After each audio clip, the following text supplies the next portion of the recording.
announce that it is being live for Adventure News? Sure. I mean, was there a reason you wanted me to do that? No, I didn't ask you. Maybe you told me you were going to do it. Yeah, we did a social media blast, how people could watch it. Yeah, it's okay. Okay, if everybody will turn your phone on silent, it's going to be kind of hard to hear. We have one of our council members that's going to be joining us by phone, so we want him to be able to hear as we go through. I'll ask also, we have 5 speakers, so as you are here to speak, I'll ask you to come to the podium so that we can get it on the microphone. And glad I looked up. Mr. Galinsky, you showed up. I thought you were going to be Shelley Bishop. They wouldn't let me in. I think Are we going to be following the meeting policy today? We haven't started the meeting yet. I know, but are we going to be following it? It was a question. We are. Okay. Okay, we'll go ahead and call the meeting to order, and if you will all stand with us with a prayer and pledge.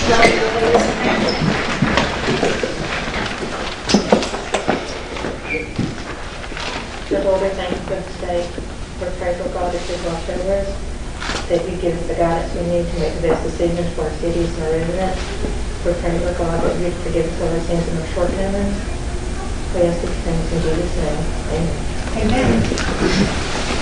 Pledge allegiance to the flag of the United States of America and to the republic for which it stands, one nation, under God, indivisible, with liberty and justice for all. Okay, I trust you've all had a chance to review your minutes. You've got those all back. February the 21st, 2020 special call council meeting minutes. Do I have a motion to approve those? I'll make a motion we approve minutes from the February 21st, 2020 meeting. Do I have a second? Second. All in favor? Okay, thank you, Harold. March 10th, 2020 council meeting minutes. Do I have a motion to approve those? I'll make a motion that we approve the March 10th, 2020 minutes. Do I have a second? I'll second. All in favor? Yes. The March 25th, 2020 council, special call council meeting minutes. Do we have a motion? I'll make a motion to approve the March 25th, 2020 special call council meeting minutes. Do I have a second? I'll second. All in favor? Approval of agenda or motion to amend agenda, and I had, on number 8, for Toccoa Lumber, we will have Mr. Galinsky speaking, and on number 6, we will have Anthony Holloway speaking, and we need to remove item number 28, Angela DeLorean's steps or sidewalk. Do I have a motion to change those? I have a motion to remove number 28, Okay. actually 29.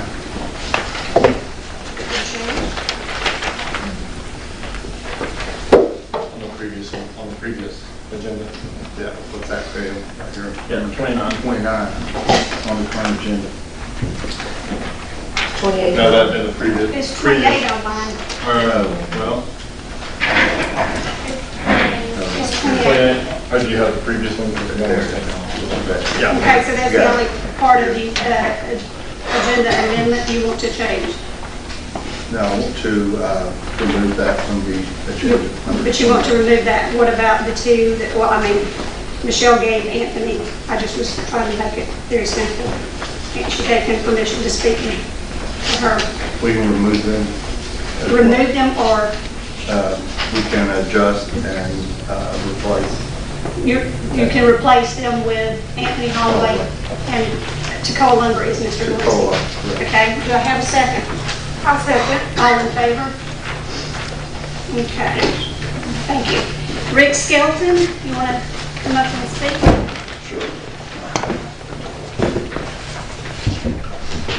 Just to remind everybody before we start, take 2 minutes per speaker. Start talking, I'll start the timer.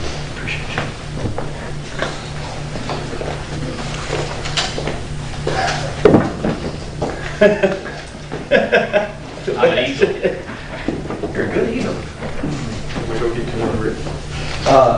Yeah. I'm gonna Joe to understand it.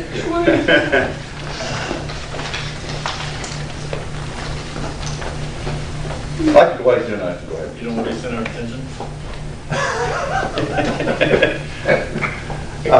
I appreciate everybody coming here tonight and giving us a chance to speak. I want to say that I've spoken to most of the council members and the mayor and staff and others about the annexation. As we all know, it was voted in and now it's being brought back up. One of the important things I want to talk about for Enola is you can see this is what's here now. For those of you that know where it is, it's 9265 Blue Ridge Drive. Thank you, Jack. Here's the old Merchants Hope, Thomas Jones property. What I've proposed with my land planners, the same guys that did Rosemary, Seaside, and Alice Beach, is this plan with some modifications, of course. Now, this is a 20-year plan. And with this plan, let me do it two ways, just to be, because I know I've only got 2 minutes. That's hard for me. Is right now I can build 21 houses on sewer. I mean, on septic, not sewer. I can run my events, I can open one restaurant and one other retail business, and I'm done. There's no more development that can happen there on septic. On sewer, my master plan has, and this is over time and market dependent, is 144 homes and townhomes. It's 144, that's $79.3 million in gross revenue versus 12.6 with the other homes. So we've got that delta with or without sewer of revenue. I've got 50,000 square feet of retail once Highway 5 goes in. It's planned in a 110-room hotel and a 20,000 square foot business center that'll serve also as another wedding facility and an amphitheater where we're going to have concerts and such like that. I've been meeting with the city of Jeff, and Kelsey, and Becky, and others, and been many meetings about the annexation and the sewer, along with the Merciers and Joe. It's important to us because, and I'll let Joe speak for himself, but you can tell we're stuck without it. And I understand that, in talking to the council members and the mayor, they understand the necessity for it. And I think one of the problems, and I voiced this to Donna when we first went into it, is all these different things going together and being voted on. Because I was just under the original impression it was just from Merciers back to town, and then that extended out to Valero, and then up to 515. Time has expired, Mr. Skelton. Okay, well, anybody that wants to look at the pictures, I'm happy to leave them up and you can take a look or ask me things later. Thank you. Can I ask some questions? Oh, yes. I got 2 or 3 questions for you. When did you first discuss annexation with the city? While I was under contract. It would be sometime during the summer of 2017. Okay. Has the city provided any engineering drawings or projection costs? Or Rough projections, Hayes James worked on some things for Anthony Holloway and Mercier and myself. We did jobs and analysis projections that's required from the DCA and their consultants. did you pay for them or did the city pay for them? I paid my engineer. Okay. Mike, actually, we have costs that were paid for by the city through Carter and Sloop Okay. as well. And Carter and Sloop also sat in the meeting with their engineers too, because engineers all talk the same language. That's correct. But I think we're trying to establish who actually paid for the work, correct? Yeah. Well, they paid for the engineering. Ours was just some consulting questions that were asked, and they came and listened to what their engineers had to say. So we paid for our consultant, correct? The city. He consulted, just like Reed did the other day when you and I were in there. If annexation stands, will you contractually agree to pay for and apply for annexation? Yes, I've already made application. Yeah. It's sitting in Jeff Stewart's desk. Okay. I want to be first in. And would that annexation be for the entire property or just for a portion of the property that's retail, commercial, or is it going to be for everything? Everything. So all residential, commercial, retail, everything? All 38.6 acres, correct. 100% of the wedding venues, the houses, the retail, everything is built. And was that the intent originally? Always has been. Okay, and that would have been helpful to know because right now is the first time I've ever heard that as a council member. About the annexation of what you want to annex in. Oh, yeah, I've always assumed it's been 100% of it. We haven't. Well, I think you told us in the beginning you were going to do 100%. I think the application. Told us or told you? Actually, the annexation goes through Jeff. We would talk with Jeff or Boyd prior to He that. said us. I'm just clarifying because it's not us, it's you. I know that he said he has talked to all of the council members, maybe with the exception of Mike, because Mike is brand new. I don't He think- talked to us in the last week, though. I think what we're trying to establish is the council didn't know about the annexation, two members in particular, until 2 days prior to the vote, which was called a charter change. So we were kind of left out on all this, and that's the problem. And we're not against it by any means. Not- and me, I Regardless of was what more you've been told, involved we are in not this. against it. We're just against Yeah. the process of which happened that was, we were lied to and misled about it, honestly. Well, I hope that we don't let some of those things get in the way. I mean, I understand that you spoke to most of you, you got house cleaning and different things that you guys have to do. Well, we've got a very limited time, and Speaker Ralston, I spoke with him last week also, and it's got to have the council's approval, or he won't put it forth, and he shouldn't, without the council's approval. And so June the 11th is kind of like, it's D-Day. Well, so, I mean, I think just to be clear is, you know, I think we've got to give ample time to meet with number one, the county, because again, they did not agree to it. And we have, I think, a letter from even Stan in regards to it. I spoke with them and they said they did not know about it. And we've got to have time to have a town hall meeting because we did not give our citizens any time to consider, you know, what could or couldn't go on. So we just want to go through the process right. And I understand time is of the essence. I get it. You know, grew up in the development world. I know that. But also we have to represent the citizens best and do what's right. And I'm all for it if we can make it work in the numbers and the money part of it. You know, it's not that I'm against it at all, but we've got to back up and do it the wrong way because we were trying to get the county to partner with us on maybe other stuff. And one of the commissioners said to me, he said, why would we partner with y'all on anything when you go behind our back and do stuff like that? And I said, you got a valid point? Rick, can I ask you a question? Of course. Was the commissioner in the meeting when we had a meeting with Yes. DCA? And did he not Lynn Doss. stand up, and Lynn Doss, and Christy Gribble was there, and there were several other folks. And I Mike Searcy. know that, and we talked about that the annexation would have to happen in order to get grants. But that was in Because- 2017. Excuse me. That was in Give me just a moment. 2017. And the I think that was commissioners, 2018 that probably been a meeting. year and a half. I didn't look back to my notes. And Anyway, I it believe was a the while back. commissioner said at that point, guys, I'll do anything I can to help you. I think he shook hands with you and he shook hands with Tim Mercer, and I believe he patted Joe on the back. So, And that's fine. That's great. That was 2 years ago. I mean, I think we but owe it we've to been talking about this for years, and you Don't did bring not. me into this. Well, We did not know. I would think that you, You did not tell us. Let's be very clear. I got a You question. lied about it. Y'all can do that outside the council meeting. that could, I got a quick question. Did you have a meeting with the citizens of Blue Ridge? no. And do you Okay, have a that's all I copy, need to know. do you have a copy of the checklist as to the things you do? That's all I So- needed to know. Okay. Okay. Okay, public hearing is not required for that, so I'll just tell you, but it doesn't matter, we follow the guidelines. I understand. Thank you, Rick. And thank you. The To guidelines- answer, There are 3 ways to annex, Not the Mike. GMA guidelines. There are three ways to annex. The way they're wanting to annex is to go strictly through Right. Speaker Ralston and Senator Gooch, which you should still have this is county and city residents. City residents. People in the county, they have every right to attend a meeting.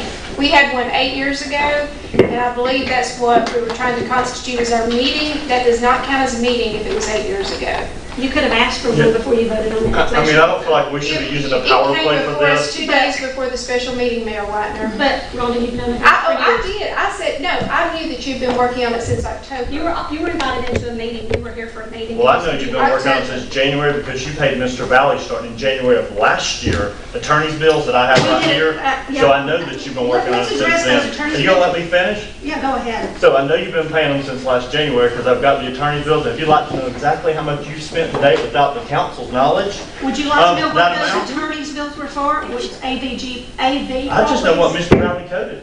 So hang on, let me just tell you that It's amount. annexation for AV properties. So far, you spent $4,305.49, just attorney's bills. That doesn't have any consideration for whatever you paid, Would you clerk like and to solicitor, any share of it. those with me? All the council members have already said. You should have records of those. You signed the checks. And which month is it? Okay. No, that's everything. No, wait a That's minute. year to date. These are for AV properties, Hey, not annexation. It's coming for annexation. Okay, let's go, let's AV go. properties, we annex AV properties. back here for doing this. We can, wait just a minute, Jeff Stewart, AV properties annexed in when? Last May, Let's June? just go back and read the notes. Do you want to? You think you're gonna make a point? Let's make a point.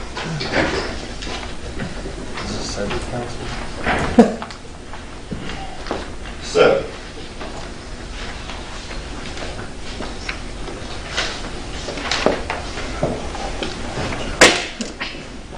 April 8th, 2019, draft annexation and rezoning ordinance, analyze applicable law and charter provisions. So you're already talking about revising the charter, correct? No. I can clear up that. In 2019, a person made an application to be annexed into the city. It's about 62 acres. We sent the required notice under Title VI to the county. We had the required public hearings, and that's what those charges were related to. So can I ask you this, Mr. Valley, why didn't you tell us that? You've known all this controversy has been going this whole time. Why haven't you told us that before now? If that's what it was. That's not the only charge. I got more on here. But you should, as our city attorney representative, you should have said, give clarification of what these charges were prior to being at the meeting, just to be clear. I don't recall being asked, but I would have been happy to explain. You're copied on all the emails, really? You're copied on every email that has been, and you're saying you did not know about any of the controversy. I know about Is that what you're telling me? controversy. No, We all know about the controversy, so does the audience. But those charges are for AV properties who made an application, and it is a charter change also. Well, these charges are not, and these are for, this is from Matt from Carter and Sloop, and these are strictly for Merciers and Rick Skelton. No. And Do they say it Merciers and Rick says Skelton? specifically, do you want me to read the letter from Matt? I can. The point of all this is Wait, we've been lied just a to. minute. We have to have our engineers here for different meetings. But So they should not anytime be, they no, come- these were done specifically for, I requested information specifically for anything that was done at Merciers or for Rick Skelton in regards to sewer. We're not covering And this these one are out, the please. bills, Go and ahead. these are, this is what he said. He said this has been, the time for the invoices ran from May 28, 2018 through July 14, 2019. This is what I have right here. And he says, not much has happened since this. He said this is potential sanitary sewer service to Merciers and Rick Skelton's property.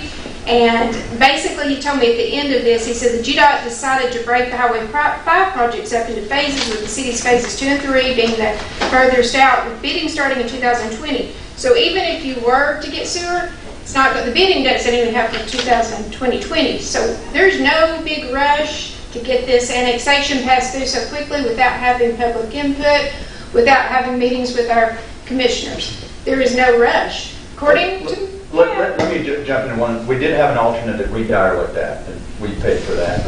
Coming from Merciers, cross Holloway down by Sugar Creek and tapping into Ada Street as an alternate route. Because of that, because when we were doing it, the state first said, no, you cannot come into DOT right away until we completely finish the road. And then the mayor called me sometime late last year and said they'd changed their mind. They'll now let us start. Of course, the road didn't flip-flop, going back to Old Flowers Road coming this way, from McDonald's coming past us, Merciers, et cetera.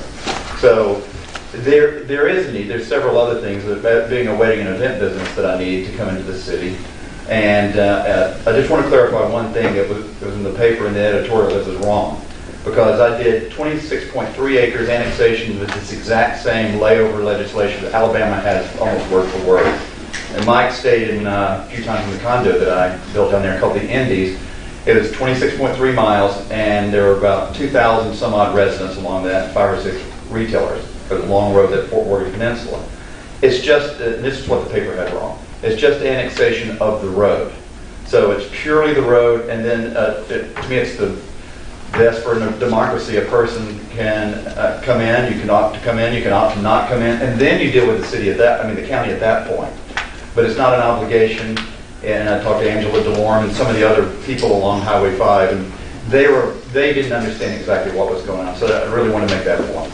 yeah, I think we yeah, we all understand that. Okay. Well, it's the best way to annex it because they get to choose. They don't have to come in. And we know that's going to be a commercial corridor. It always has been. As you put 5 lanes But of the road. citizens in the city of Blue Ridge did not know that. That's why they've all been called.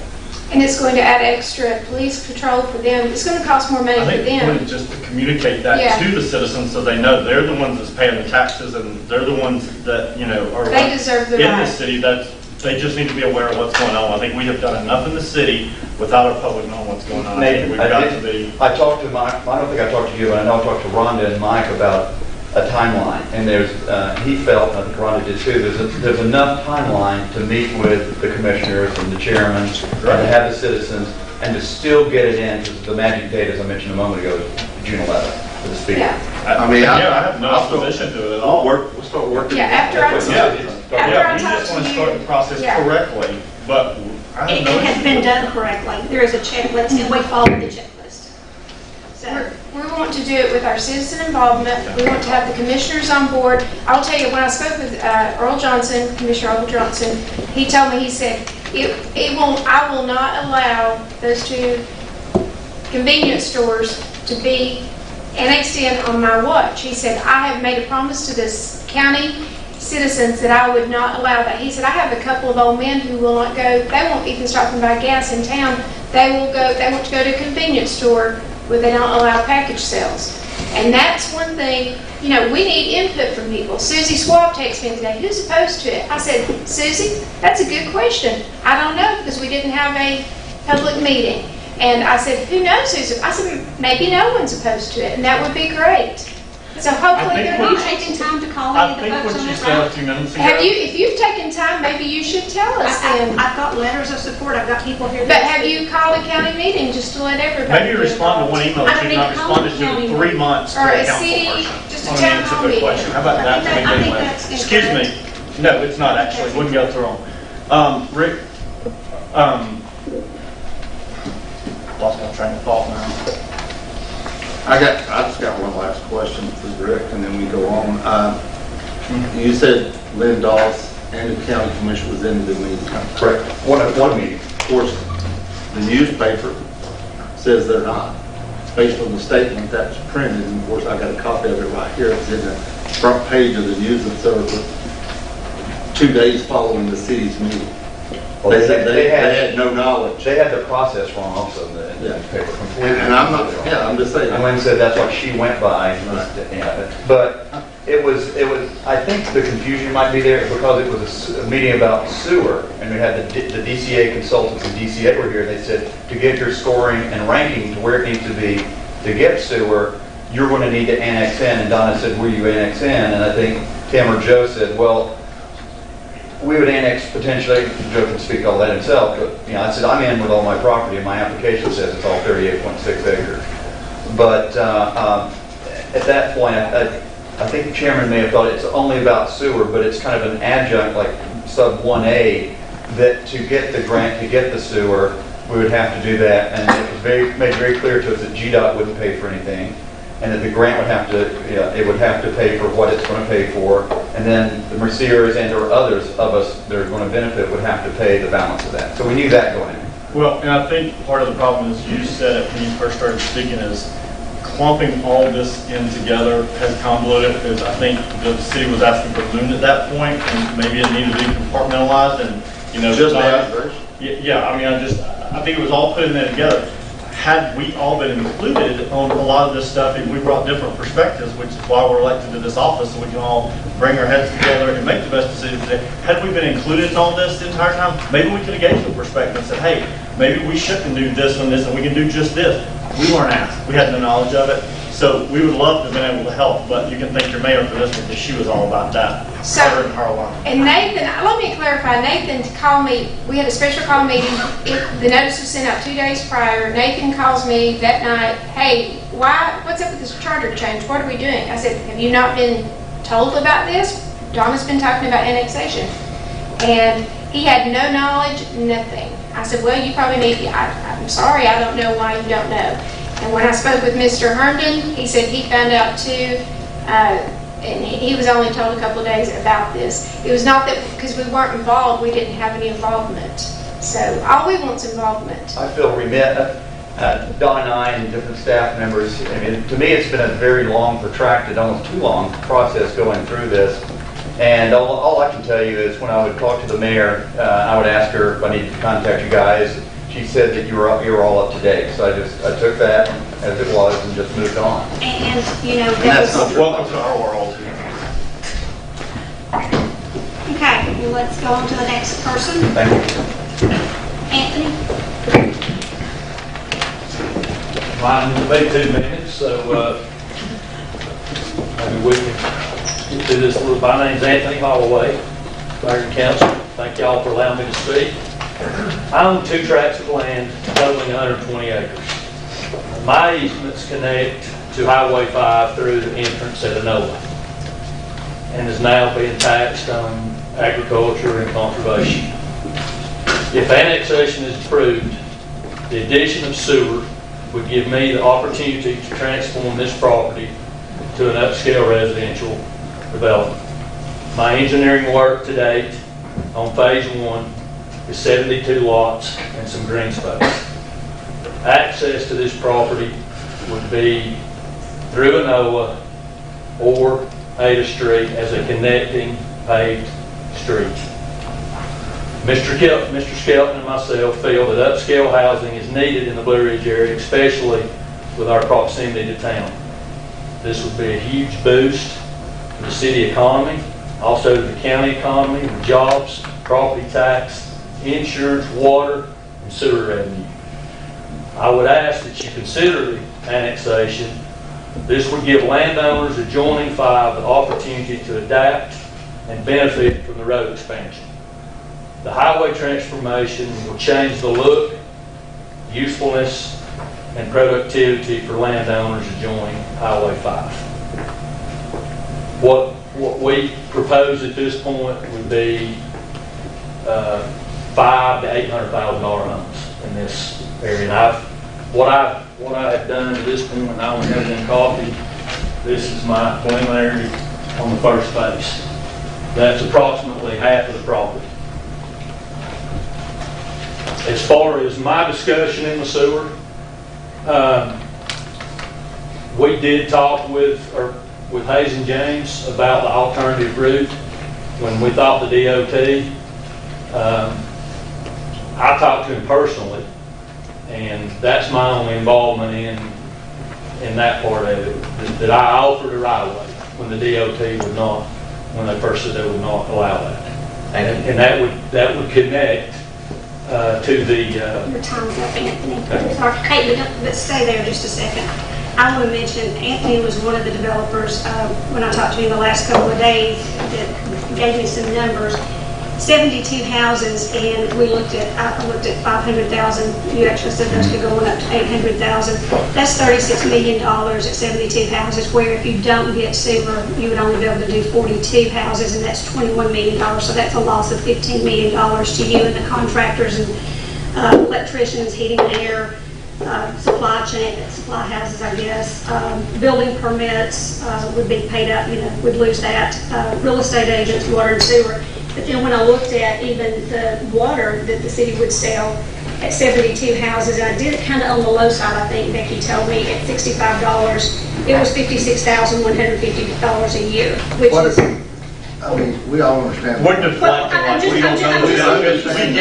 We get the benefits of it, like for them to even speak, we get it, we all know. I'm just trying to give you the I'm in numbers. real estate, I understand the growth and pro forma. Had you not lied and told us the truth to begin with and went through the right process, they would not be in this position. Let's be clear. Had you listened, you might have No, known about you're not this. putting this off on me. You deflect everything else. We've You're talked about not. annexation for years. did you have a question, Mike? So let's go back to business. Well, I'm just saying, I think every other council member sitting out here can attest that they went through exactly what we're going through, that you lie, you manipulate, and you don't tell the truth and don't tell us. Every single person that's ever been on council with you says that. the only thing I was gonna say, I think anybody who knows me personally, you've known me all your life. I believe in growth. I want to grow, and I think annexation is something, and on my campaign, I was talking about expanding the city limit. But I'll be quite frank, I was at the meeting when it was voted in, and I was in shock the way it was done, because being a city resident, I had no knowledge whatsoever of it until it was voted on. In my opinion, I know my 2 minutes is up, I'll add one more thing. I don't know how the DOT, what they're gonna allow, it sounds like they've changed their mind, and it just appears to me that we have to be in their time cycle, or it's, as far as the sewer, or we're backtracking.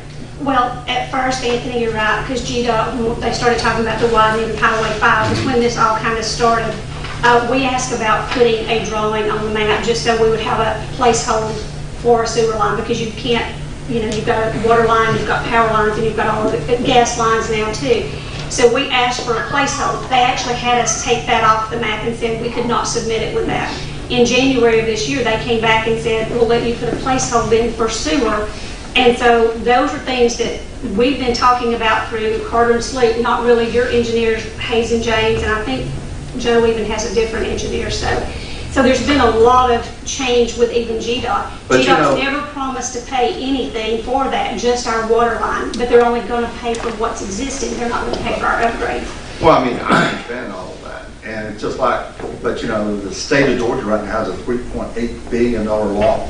They just announced today they're shutting down our local DFAX Yeah. office. And I had that I mean, same- we've got a lot of issues, and like Nathan or Rhonda said just a minute ago, we're phase 1, phase 2 starting in McCaysville, so we've got the time. And like I told Rick Skelton the other day, I'm totally committed to picking, and I did not vote for it, I didn't vote against it, I wasn't even on the board, but we're totally committed. We need annexation, we need growth, but it's gotta be done right. Thank y'all. Thank you. Well, Thanks, Anthony. comments.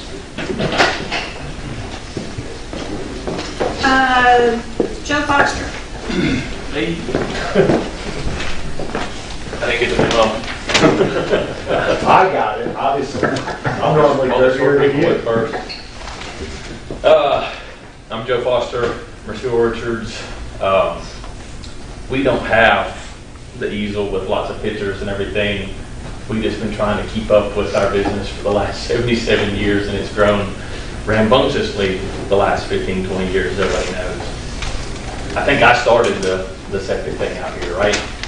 I was in the board of the Chamber of Commerce. Definitely stopped me at 2 minutes, I don't talk. Rhonda was there, and she was giving a presentation with all the mayors of the different cities, as well as some of the commissioners from the county. And she made a presentation about the sewer system here in town that had just been redone. They had 80 or something % capacity on the system. She said, I'm looking for customers. And I think I raised my hand enthusiastically. I want to be that customer. Little did she know that, like she said earlier, we do have our engineers working on things. We've been trying to fight that battle for a while. We've grown a lot. It's not projected, we're already behind the curve. We desperately need that sewer system out there.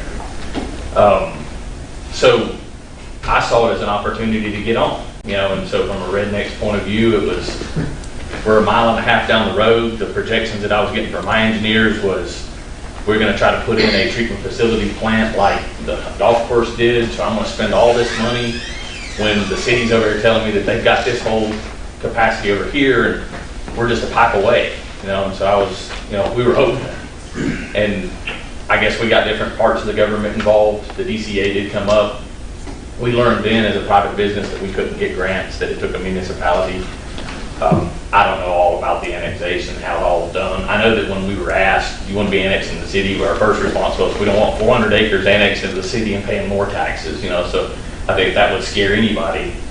And frankly, listening to everybody tonight, it kind of scares me to be in the city.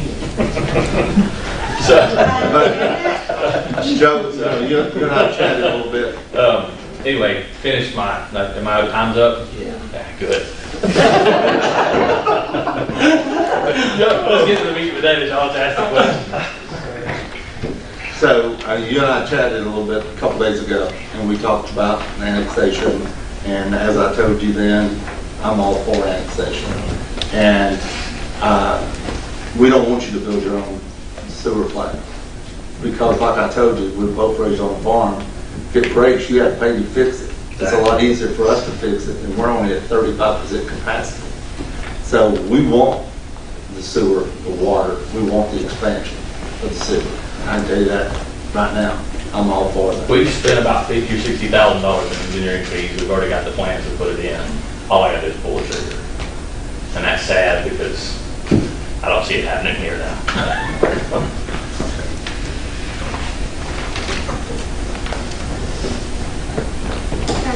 Thanks, Joe. That was a question? I'm sorry y'all aren't getting along.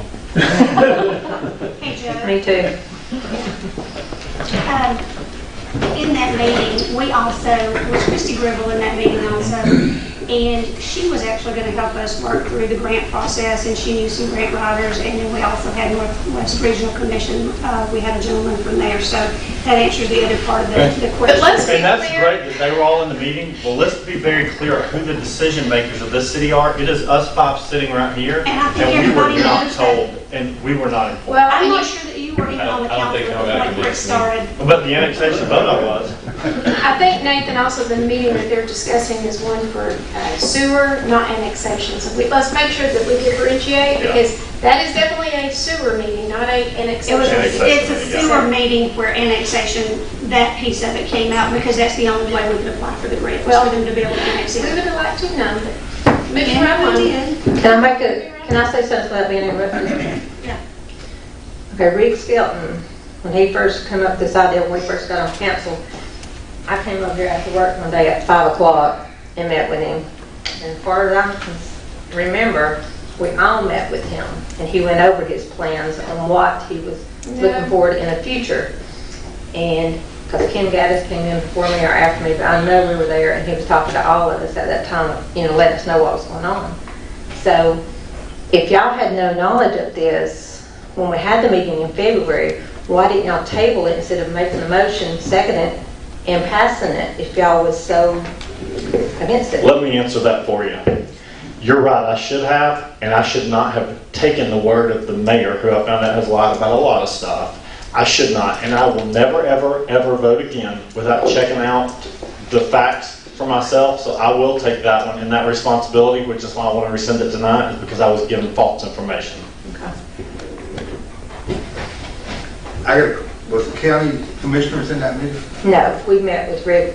So Individually. Randolph County commissioners were not in that meeting? I was not in that meeting. I never met with Rick. They were in the meeting. Because, I never, as the paper says, There's been a lot of meetings. They did not know. Involved in. they had no knowledge. they were in the meeting on sewer, not annexation, so.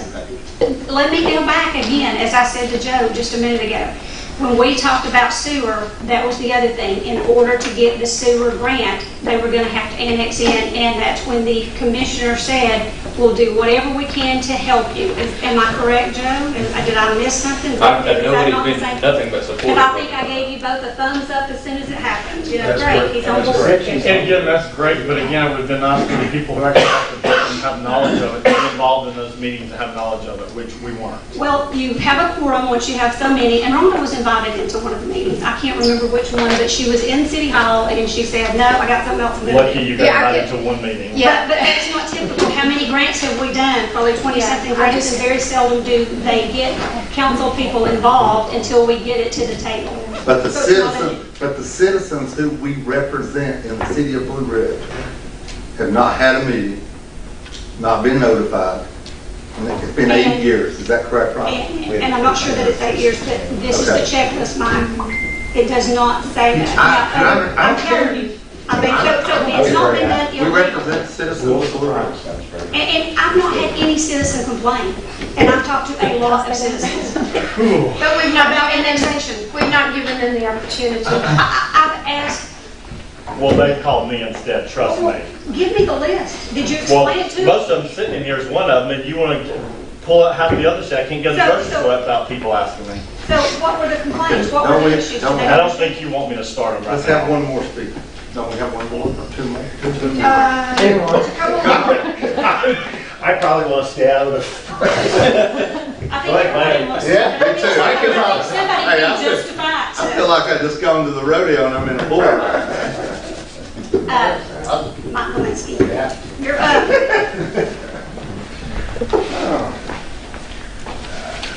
Mike Linsky, and I guess I support the annexation. And what it comes down to after listening to everybody is, does the city want to do it? Does the city want to annex the property in? I'm the owner of Toccoa Lumber, 7011 Appalachian Highway, and I want it annexed in. The question is, do you guys want it annexed in, right? I had a property in Florida, big property, about $6 million that I bought from the county. And the city of Pinellas Park, the first day it closed, called me up and said, we want to annex you into our property. And they kept talking. I talked to them for about 2 years, and what it is, it gives you a lot of flexibility and a lot of opportunity to do much more with the property. And we annexed it in to Pinellas Park. We carved out a corner. We ended up selling it to Fifth Third Bank. The building that sat empty for 6 years, we ended up putting one of the largest caterers in Pinellas County in that building. And next to it was the Habitat for Humanity. And it gave me, as a property owner, just a lot more flexibility to kind of make things happen and see what's available. So I look at Toccoa Lumber, great lumberyard. It was doing 0 3 years ago, and it's doing fantastic now. But I still think that there's more that we can probably do with that property. And that's the reason I'm looking to have it annexed in. And I'd rather be, as an owner, I'd rather be part of the city than not part of the city. So really, on your end, would you rather have that property in the city or not in the city? No question. And I'm okay. I'm okay, looking at it both ways. And I'll just leave that with you guys, and we'll see how it goes from here. So you're thinking about annex all the property, get city service to annex your property? I'm willing to annex the property, yes. Okay, cool. Yes. Yeah, I mean, I don't see a reason why we wouldn't. And so, Let me say something, since that was mentioned. The services there, that is in the Morganton Service and Delivery area. And so from the bridge out is part of their service and delivery, and they offer water to the area. That would not change. You would still have their water. You would not get city water from Blue Ridge. But you would get other services. You would get the police protection. You'd be able to apply for any licenses, business licenses. You'd fall under our zoning laws and things like that. But the city of Morganton has absolutely no opposition to, which is one of the ones, that's the way that should have been asked because it's in their service and delivery area. Mayor England says he thinks it's a great idea. He's talked with his council members. He understands the need. He feels like that there's a lot of potential growth in that area and a lot of things that people are asking for, which are restaurants and things that would need services from Blue Ridge. It's the only way to be able to get them there instead of them going to Blairsport or LJ. Can we get a written letter from him that says that, so we have something in writing? I'm sure you can. That would be I great. think they had it No, I was at asking if you could, since you talked to him, then maybe you could get that for I us. think they probably, in their council meeting, had a discussion about it. So I'm sure the paper has some kind of article. So, all right, guys, thank you. I got to catch a flight, so please Thank you. enjoy the rest of the evening. Appreciate it. Danny All right, Melton. guys, thank you. Can I go with you, Mom?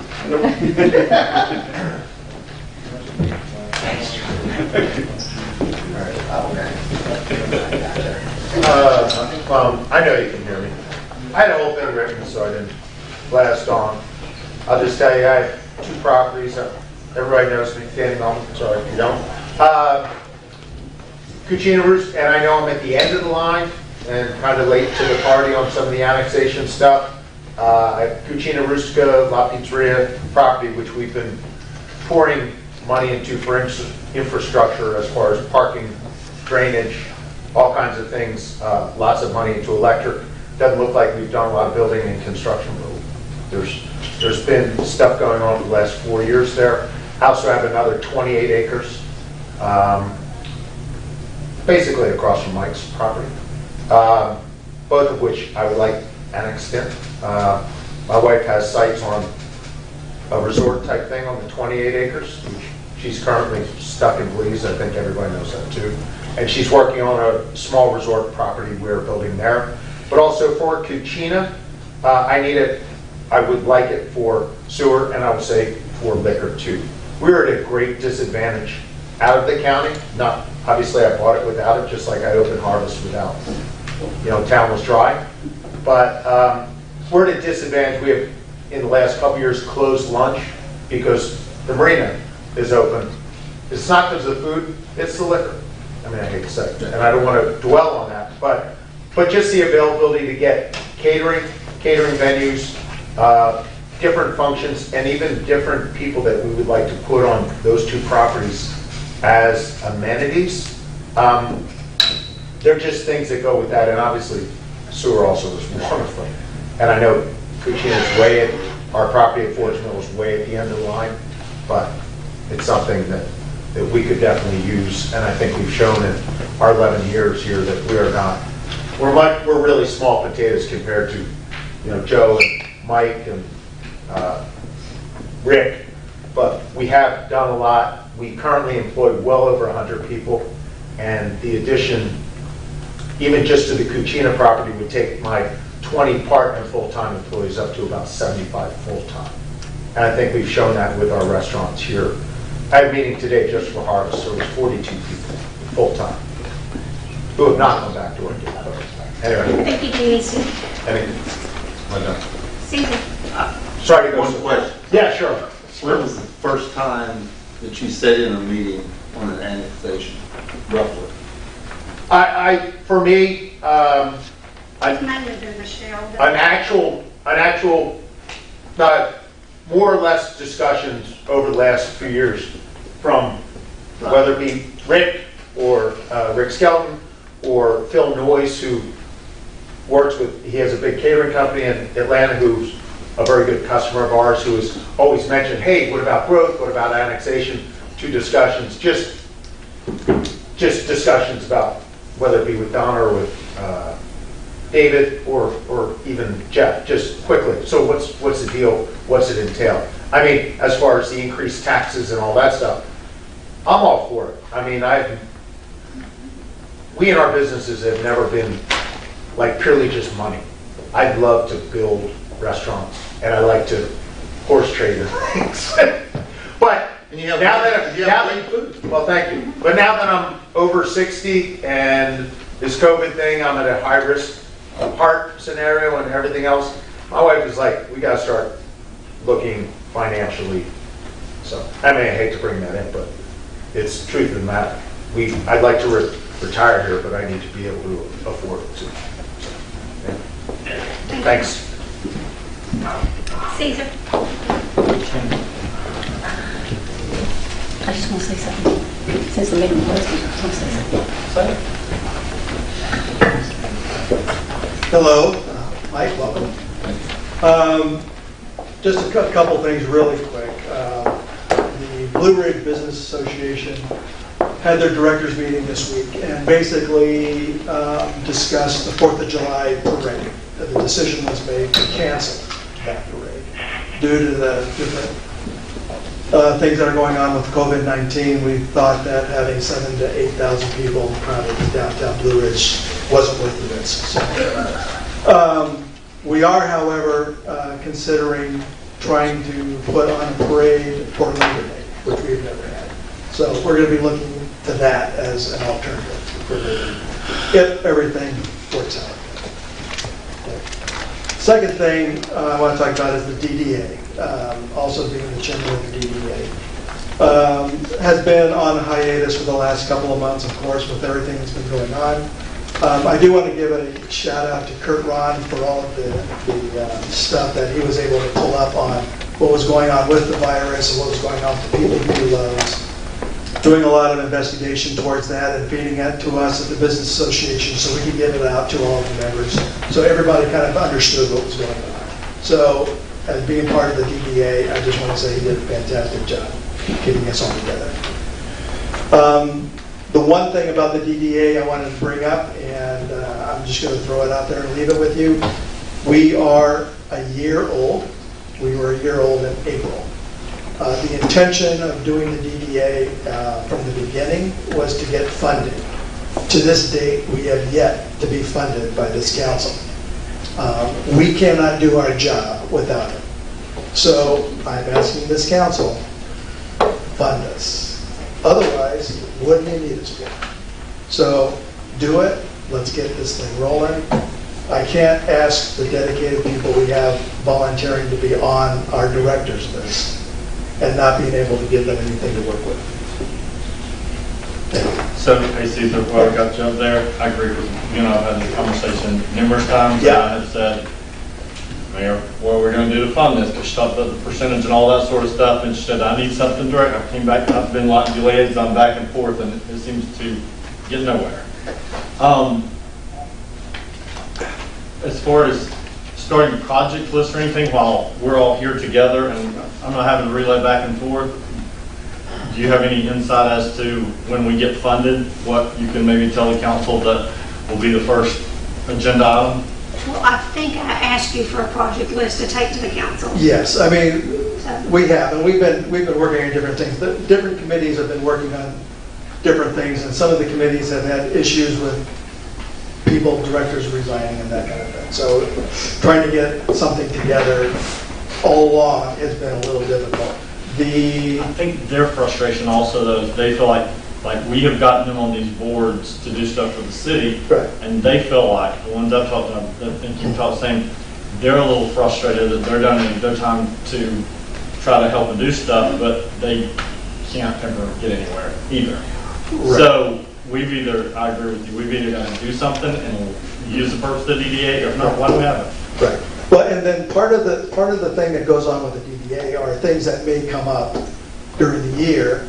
I'll give you a great example, and the Pat property that's over there, that is something that is for sale, and it's something that if the city can't buy it, the DDA could.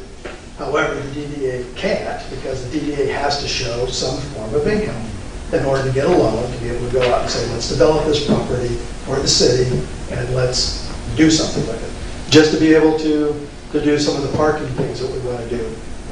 There is a small parking fund, but the parking fund doesn't do what we probably should be doing in terms of looking at parking structures and things like that. But there are parking structures that are going to be built in the city within the next year, but we have to look downstream. We have to be looking at 5 and 10 years down the road, not 1 year down the road. And some of these things are going to take financial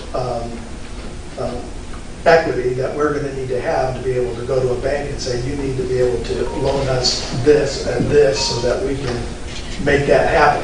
You can't have that unless you can show them some source of income that the city does. This is standard operating procedure throughout the state. It's not just for Blue Ridge. Those kind of things will crop up from time to time to do. We could do things with helping businesses downtown improve the facades of their buildings, the signing in downtown. We talked about the DDA, so I help with the architectural review of the city. All of those things are projects that are basically on hold because could we do some grants for some of them? Probably, yes. But we have to look beyond this year. We have to look beyond what we can do today versus what we're going to need to be able to do in 10 years. Yeah. One of the things that I've told every council member here that I feel like we've got to have a city, we've got to have I'm a strategic planner. We've got to have a 3, 5, 10, 15-year plan. And we've got to abide by the plan and go by the plan. That's something the city really doesn't have. And we've got to have that going forward. So when you walk into that bank looking for a loan, it helps you get that loan. Correct. You got to plan. You got to have that. Well, there are people in the state that will help us do that. However, they want to see that we have a funding source to be able to go. They won't help us if we're sitting here with nothing. So we have to be able to take that first step. And it's something that I think the council, when they enacted the DDA, had every intention of doing. But we're 1 year down the road and nothing's happened. Mayor, can we look at getting something by our June meeting, something that we can vote on? Well, we actually have the parking money set aside for the DDA, and we talked about with asking for their increase in hotel and motel money to be able to reallocate that money. That will actually have to be, I guess, in session still, or will it happen? That bill's been dropped and it's in the House of Representatives. Well, can we just get something by the next meeting to vote on I didn't then? think we had, I thought when we had prior conversation, I thought we could take part of that hotel motel without having been, I thought that's what we originally had budgeted, is it not what We were discussed? reallocating. There was a portion of that. Percentage. I didn't realize it had to go We talked about it in the meeting a couple legislation. of I times. thought we had figured out a way that we could just give a percentage. That's what I thought. Yeah, this is first. But somewhere along the line, somehow the We voted on city that. has to be able to do that, to be able to say, okay, this income stream, we're going to give the DDA X percentage, and that is something that we can go with, because it'll be an ongoing. Revenue source. Revenue. Yeah, which you gotta have, I agree. And I shared the hotel motel tax chart so that you could see how the percentages were divided. I gave those to you in council meetings. We talked about it. We sent it into the legislature. It's not been approved. We can give it out of our unrestricted, but we were going to actually do it out of our tourism. Anyway, Alicia had a way to work through it. Just the other piece of the pie has not happened. Understand The other that there's 2 or 3 challenges with that, but somewhere along the line, you have to just get it done. Somehow we have to get it done. Hey, you can vote on it now. Well, no, you can't. Sorry, you can't. But you're in a discussion. I just, Caesar, we will work to, because I'm getting tired of Melissa, we will work to get something out. 100% agree with them. Yeah, because we're gonna lose all of our DDA board members. We will, Yeah, yes. they're all so frustrated. They don't get enough pay to have to reappoint. Yeah, they have to work with me, so. well, do they They should have get a extra just for. project list so we know what kind of money they're needing? We still don't know if 1%'s going to do it or if it's going to take. It's not so much that, I could give you a list of things that they'd like to do, yeah. But it is something that until we can get a revenue stream. Yeah, establish some sources. Yeah, it's not about what projects need to get done today or what projects need to even get done next year. It's what projects are we gonna have to start working on to make this city better in 5, 10, and 15 years from now. Well, and also, of course, and we're going to discuss this later on tonight, we're looking at a shortfall here in the city. I understand that. As everybody is, we're all aware, we're all got issues, but, I mean, I agree with you totally, we've got to find a way to fund that. Right. Or you don't do away with it. Or you do away. Yeah, and we got to have it to work. Okay, any other questions? I don't think you can do away with it because you're going to need them to be able to borrow money in Right. areas that we can't borrow money from. Well, we're not gonna have anybody to serve on it, to have one if we don't try to get it out and get it going, so. Okay, thank you. Thank you. Okay, COVID-19 just Well, since you're not following the policy, I thought, can I ask a question that nobody has about all this annexation, sewer, all that? Who is funding it? Who's funding it? As a taxpayer? That's It the would be number one thing. DCA. Who's funding it? Who? DCA. Okay, so you've got a grant for it, right? We work towards a grant. You work toward it, so- Annexation will be one piece of the. So does that, so it seems a little odd. You're going to If annex money- before you guaranteed to get the money? I guess they're just probably They're trying to just- understand the funding source, can you explain to them? Yeah, I mean, as a citizen that actually pays There's taxes. just a process, and the funding would be EIP, One Georgia, and maybe. But there's no guarantee, and I'd say right What percent now, of the total amount, I guess? there's no guarantee. It depends on the project cost, it would depend on the engineering. Well, all and it the would work you've depend had done on it so far, we know pretty I've much not all had that, any right? work done. I've had them draw a line in, we've talked about 2 pump stations, one at Walmart, would it be able to come back to that pump station, can it hold the capacity?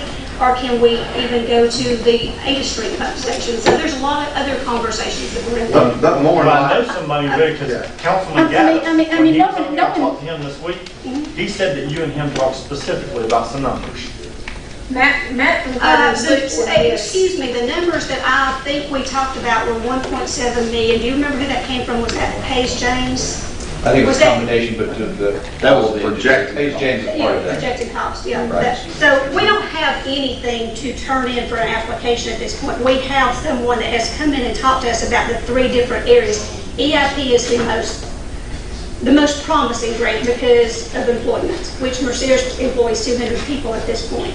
It's the rating system to be in the city. So You gotta it's our be in the best city before you can then apply properly to be rated. Otherwise- To move you to the top. So let's say it is Or the that. county would have to have a sewer plant. If the county had a sewer plant, the county could apply, we wouldn't have to have annexation. Well, let's just say it is that number. I guess what they're wanting to know is, based upon that number, how would those funds be allocated and paid? Like, how would it become up? I think that's what they're wanting, regardless of what the How would number it be is. allocated and Yeah, like just, how- just what the percentages same would way that- that a streetscape project's Okay, paid well, or explain it city? to 'em.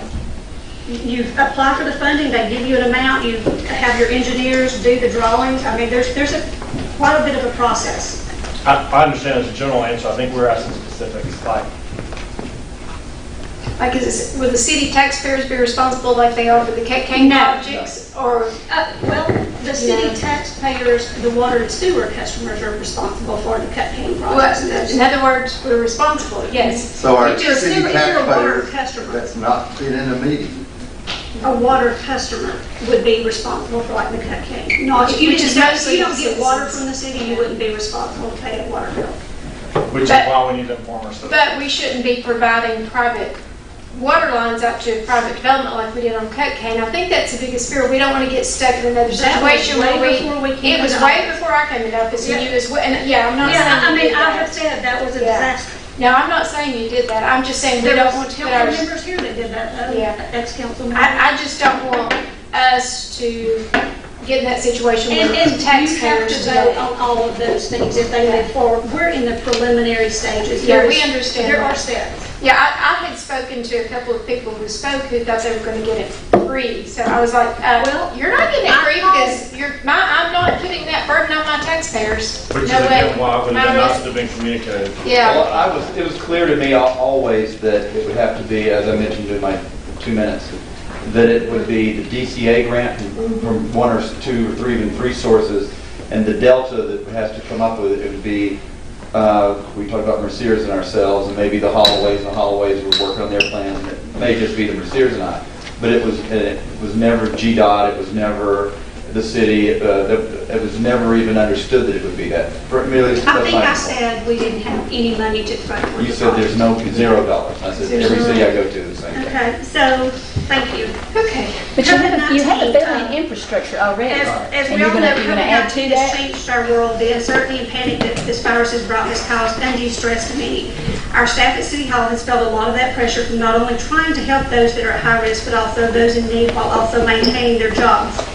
We are fortunate that our staff adapted to teleworking and split crews to help eliminate exposure to employees and community. We have an amazing staff that has stepped up and worked out schedules to reduce the burden on the city for payroll while maintaining services.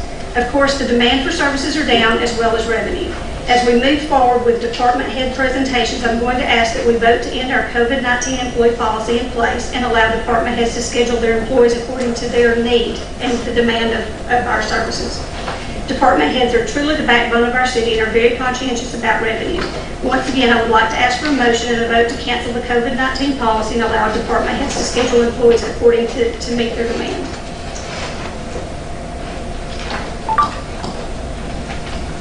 I'll make a motion that we allow our department heads to schedule it Okay, how about to cancel our COVID-19 and policy? cancel the COVID-19. Do I have a second?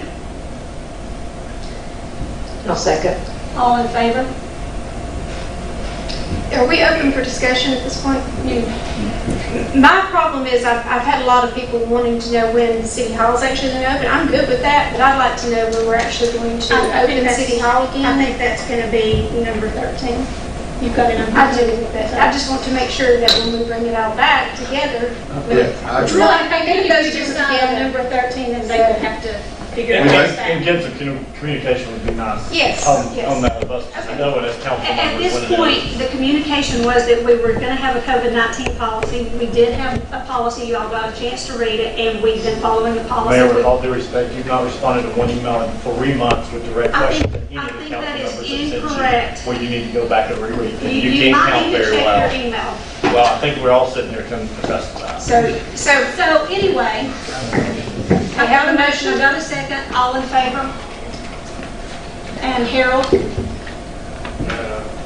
Yes, okay, so it's unanimous. Department head updates, Alicia, Becky, Barbie, and Jeff. I wanted them to go over kind of what's, you want to start with Alicia? Or would you rather start with the easier ones? Alicia's a bit most complicated. Barbie.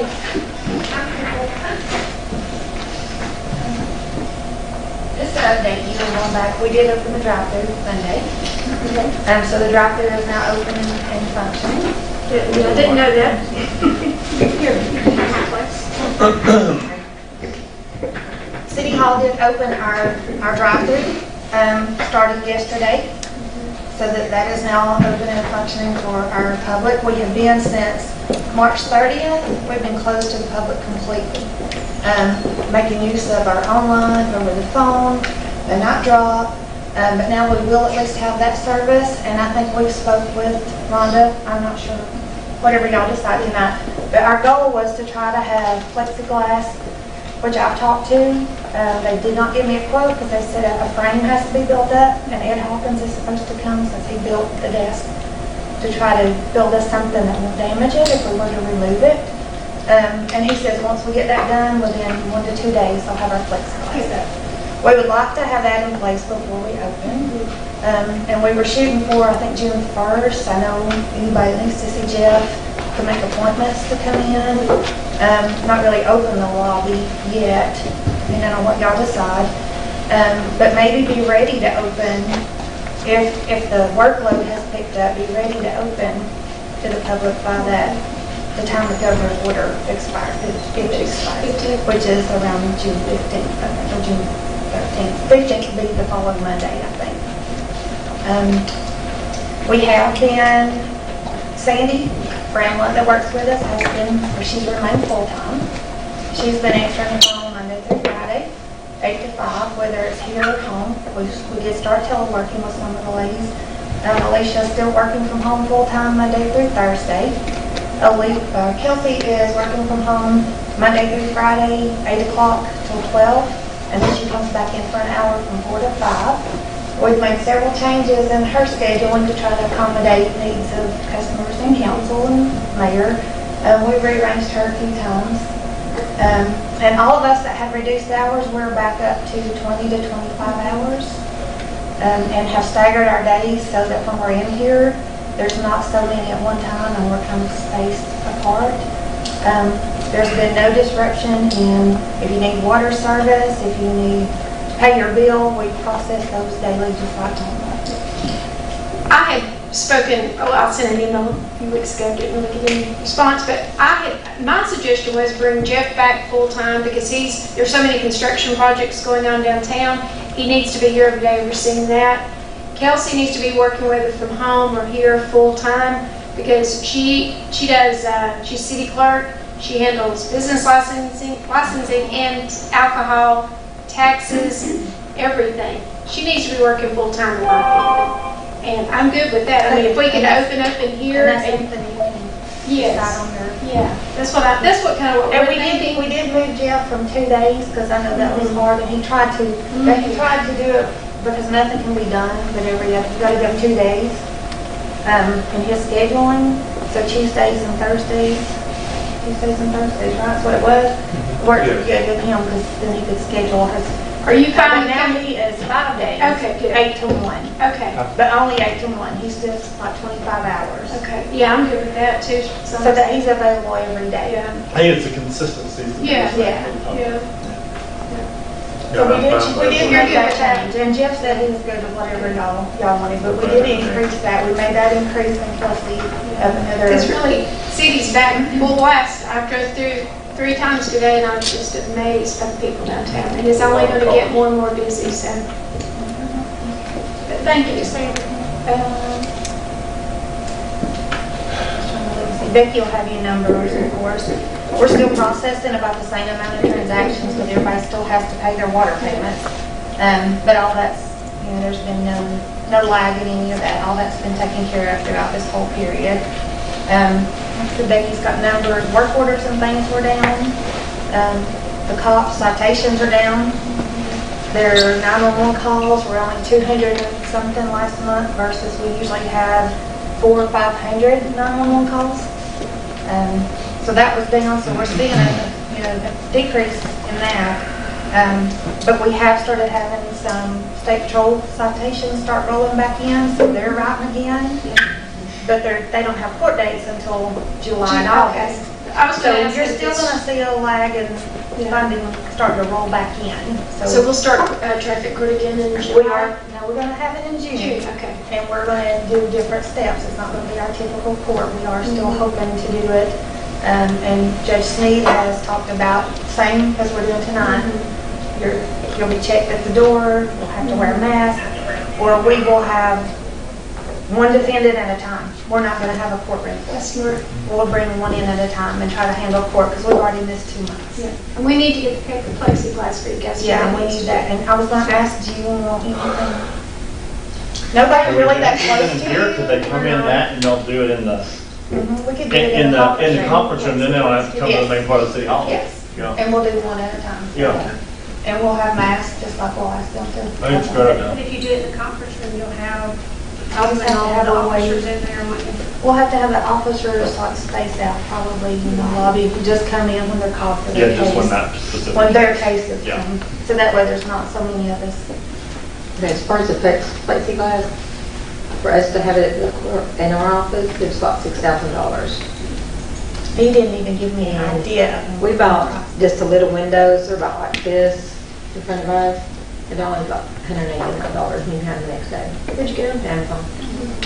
So that's a lot cheaper, and I bet that's what all these places I've been seeing out of the gas stations, I bet that's what they have. yeah. And my husband even mentioned, like, I don't know, Lowe's and different places, they just have an individual slab of it, right in front of the person, not necessarily, and I just don't know with two sitting there, how protected that would be. So do we need to go ahead and give authorization? They're far. So do Go in there? we need We're gonna be in asked case to I do get that. that one? That will be over. Monument. You're gonna be asked to do that with Alicia. She's gonna talk Okay. about some other stuff with COVID-19, some expenses. Well, a lot of the places I've seen, they're sitting here, they're not screwed in, they've got a bottom. Yeah, they're on the They're stand. just sitting Ours there are. because Yeah. No, we- everybody's hoping that eventually we You can do away with we can do those. away with them instead of screwing them in and messing them And up. we've talked about having glass up before, maybe not plexiglass, but we've talked about having that, because sometimes you get irate customers, and they're standing over you, sometimes it'd be nice to have that. Shield. Yeah. Yeah, that's something we might have. I'll look at that. Okay. I don't think I had anything else. Any questions? And I have purchased multiple sanitizers so that, not just for us, but the guys all have them. That's another thing. They're all still being protected. They've got masks, they've got sanitizer, they've got wipes, they've got Lysol, and they're supposedly supplied in every truck, or they're in every truck, so that everybody's being real careful. Thank you for hearing me. Thank you.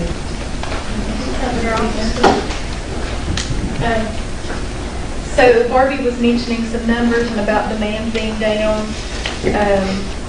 We're processing about 6 less work orders per day.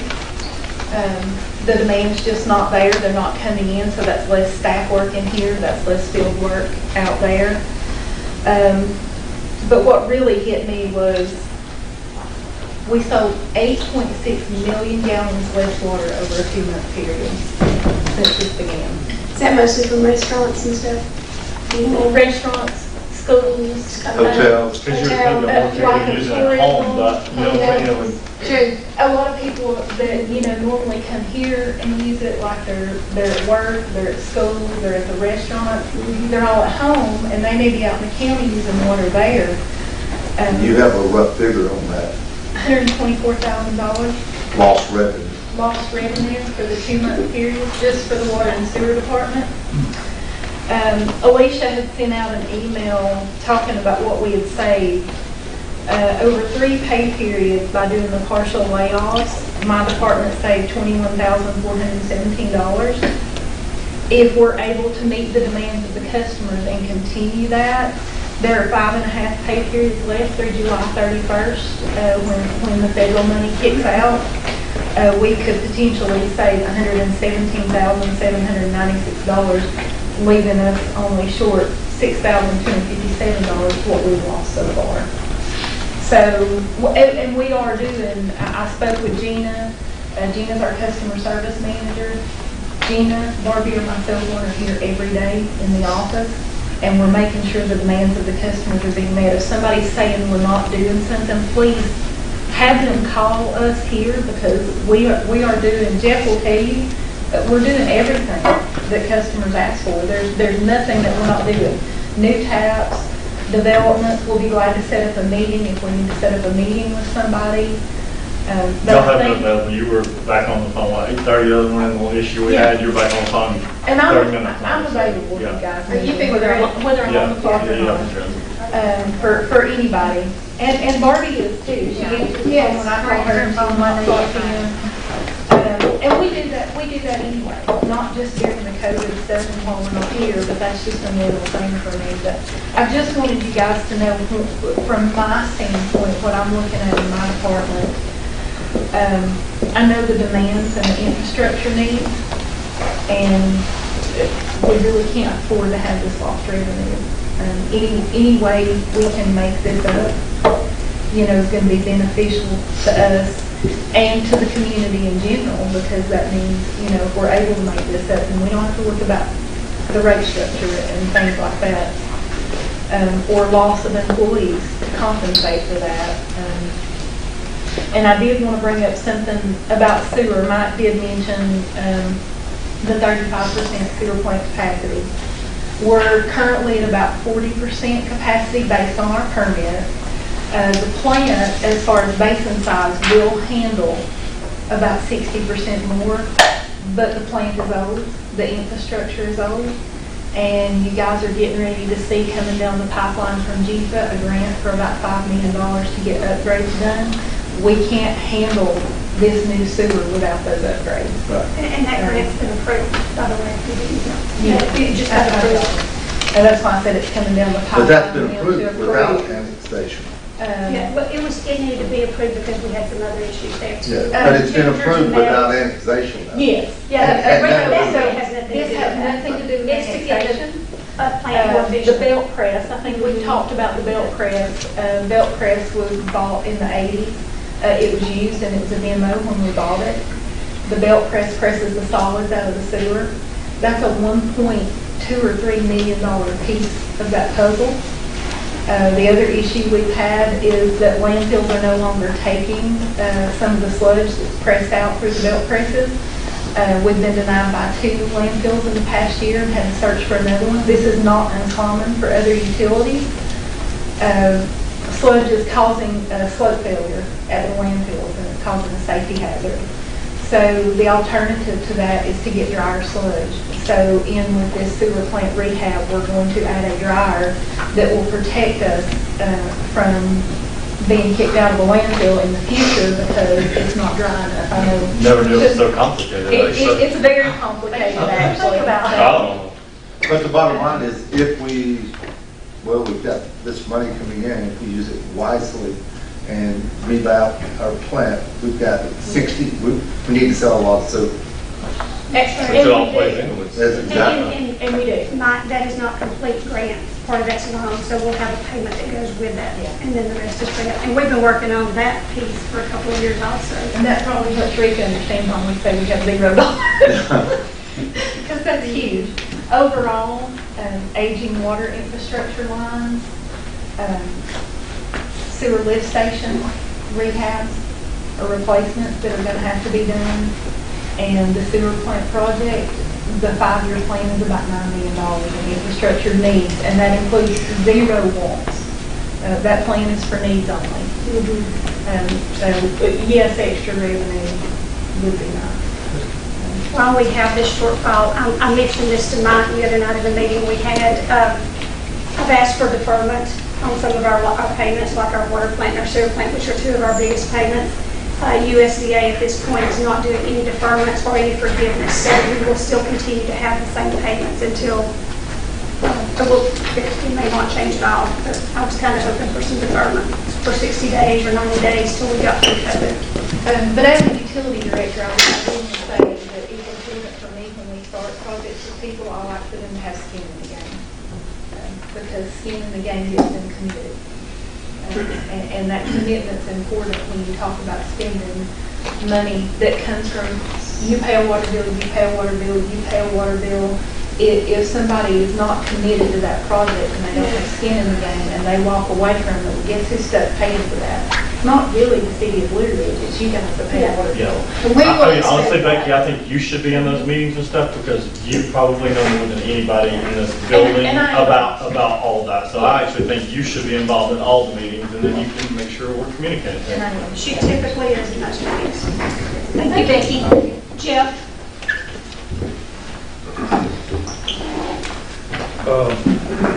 Barbie said currently I was working 8 to 1 right now. So that's daily. As you said before, I was working 2 days a week. And normally, you know, we give the customer 2 days on inspections and stuff like that. So that was working, but I'm fine with the hours. If I need to come back full time, that's fine too. You just let me know. Currently on the permits, and this includes all permits, signs and anything permitted out there. 27 outstanding. 3 of them are large projects. Mountain Street is one project. The hotel is the other large project, and Blue Ridge Station is the other, or trackside, I should say. So those are the large ones that, you know, I'm involved in more. Not only that, but soil erosion, I do those inspections too for those projects. Kendall has 6 outstanding permits up in his subdivision up here. And, you know, they call in inspections and all that. So I have to schedule all that. Since the, you know, reduced hours and everything else, all this started, I've had 9 permits come in. That's all I've had. So What do you normally get during this time of year? it was running probably double that last year in that time. It's probably half of what it was. Now, the inspections and all the other stuff is, you know, still there for the permits is ongoing, but that's new permits. Honestly, that's not too bad though. No, that's not It's bad. more than I would have thought, isn't it? You're not having any trouble keeping up with the schedule you're doing? No. And I haven't heard any complaints. If anybody has any complaints, you know, please call me. You know. Yeah. I'm glad you're working I'll 5 days a week, that's good. work my schedule any way I can to accommodate anybody on anything they need. Yep. Any questions from me? Good. Okay, Alicia?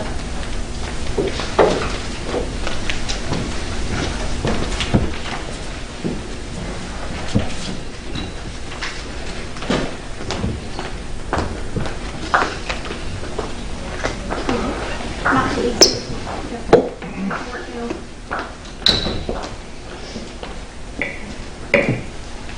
So, I know it's on the agenda for revenue shortfall discussion under discussion. You want me to talk about that now, or you want me to talk about that? Do you care if she goes? No, Because I'm go going to ahead. ask you to. You'll save me having to talk. Okay. Okay. So I sent out the budget to actuals to all of the council and also sent out to all of the department heads as of the end of April.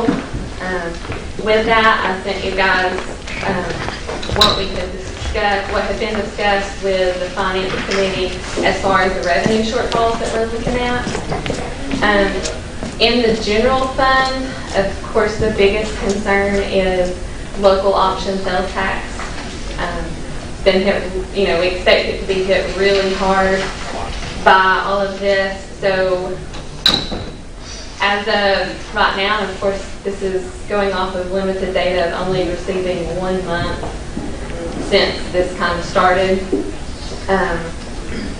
We're projecting about $192,000 shortfall from budgeted on local option sales tax. That's a 22% decrease.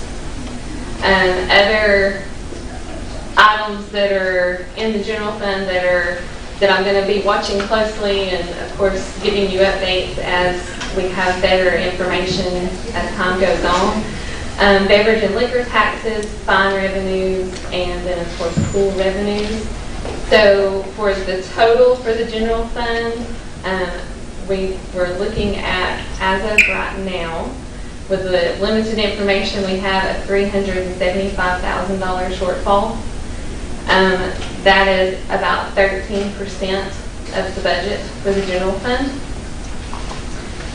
To offset that, things that have been discussed, we do have a reserve, which is 25% of our budget. Cash reserve sitting in a CD and a reserve account at the bank. We have contingencies budgeted in the general fund, which is only about, the contingency is 1%. Plus, we had just a revenue difference, or revenue addition to fund balance for the 2020 budget. So those two things together, there's 111,000 wiggle room in the general fund budget. Other things that have been discussed is delaying capital outlays, such as the purchase of new police car, tax collections on delinquent taxes, decreasing expenses by, of course, closely monitoring expenses and only buying the things that are necessary. The unemployment savings that Becky mentioned also apply to the general fund. So that's the things that have been discussed for the general fund. Does anybody have a specific question about the general fund before I move on to the other funds? Well, and these numbers reflect them being able to do the unemployment, or the numbers that you're being able to use from that. Yeah, I mean, I didn't give any general fund numbers like Becky did for the general fund, but that's, definitely one of the things to try to offset the revenue shortfall is the, decreased wages for the general fund, while, as I explained, all the work is still getting done because there is just less money in right now. We just didn't want to wait till October to start trying to figure out a way. No, that's really the reason I said I really think it needs to go back in the department heads' hands, because I think they know what they need, and therefore if they can keep us getting the extra revenue coming in without having to put it all back in payroll. Hotel motel, just projection right now of 21% decrease, which is about $37,000 for revenue. Only a certain part of that is restricted, which would affect the amount that we pay to the chamber of our restricted amount. But again, a 21% decrease for hotel motel revenue is what we're estimating right now. And that would just be projects, things that we were going to do in hotel motel. We would just adjust that accordingly to what revenue ends up being. We used the same analysis on the SPLOST as we did on LOST, and projecting a $56,000 decrease, or 14% for SPLOST funds from the budgeted amount. And again, that would just be, as we see what the revenue actually is, we would need to adjust the projects in the SPLOST accordingly. And then Becky discussed the water fund, so I don't know if you want me to go over any of those numbers again. And with water revenues, sewer revenues, and then water penalties and service charges not being charged right now, looking at a total decrease revenue shortfall in the water fund of $405,000, which is about 9%. That's the budget. So what's your projection of our total shortfall for the year? Total would be, including all funds that I just discussed, would be $873,000.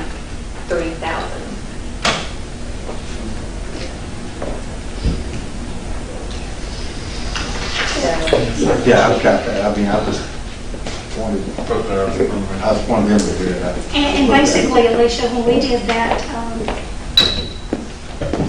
conference call, they were saying they were looking at an average of about 40%. I think that's what the Georgia Department of Revenue. The commissioner said about 40% is what we can expect. Billions and billions. It is what they project. So, And our projections, if you took all the provisions, was 35, wasn't it? What time? You averaged everything together? well, I mean, loss was 22%. Not the biggest number. And that's from the budget, so. And as I mentioned, there is reserves in the general fund, cash reserves, 25%, about $700,000. And so I wanted to mention the water fund does also have reserves of 25%, and that is our policy to have 25% in reserve. So that's $945,000 for the water fund. Thank you, Alicia. And then did you want me to go over COVID expenses? Oh, I'm sorry. Yes, that was one of the things I said we might need to have a vote on. We hope to get back some FEMA money, and we have several things like hazard pay, all the extra expenses we've got for different things. So we'll only get 75% of that reimbursed to us. So we may need to look at what that 25% will be at this point in time and see if we need to make a motion to approve that or amend the budget. Or however you want to But we proceed. don't know that we're gonna get that. Well, we don't know that we're going to get it. Well, we should. We should. get everything. I'm working with FEMA. I mean, I'm having like weekly conference calls with them and watching webinars and working with them. They are recommending, according to a conference call I had last week, to wait until you know what all of your COVID costs are going to be to submit your expense, unless your city is in dire need of that reimbursement immediately, which up to this point our expenses are hand sanitizer, masks, materials like that. We can get reimbursed for hopefully like the laptops to work telework. Legal expense, I did get an answer from them today that they will reimburse legal expense for COVID-specific activities. So that was good news, and I'm hoping to get hazard pay reimbursed for the police in the park who have been directly dealing with COVID activities. We can't get it reimbursed for other departments who are still just doing their regular jobs. They have to be doing COVID activities for it to be reimbursed. So in total, so far the expenses that I hope to get reimbursed total $26,000. And I would probably rather, because kind of going along with the FEMA idea of waiting until we kind of know what all of our expenses are, maybe wait until June to do a budget amendment when we kind of know what all of our expenses are, and then we'll maybe do a budget amendment to allow for those expenses, allow for the FEMA reimbursement grant coming back in, and then, the expenses that will be, the 25% that we'll be responsible for. All right, thank you, Alicia. Opening city properties. I would just like an update. I've asked for one and not received it yet. I would just simply like to know when we're going to start, what is our plan for opening city properties? The only thing that's not open, other than, this is, the public's in here now, but we're not really letting the public in, is the city, the kids' playground. Yeah, because we didn't really know that. I kept getting people call me and they say, hey, when can we go to the tennis courts? They're not open. I said, I've been trying to get a plan, but I didn't know. Yeah, we've not Because received no one any told emails us. of any information that we've been asking for, is the bottom line. I think they are open. We're not supposed to know, so thank you. Well, I will just make a motion then that from here on out that we are updated on anything that opens or closes that is city property, that the council get an immediate update from the mayor or from Jeff.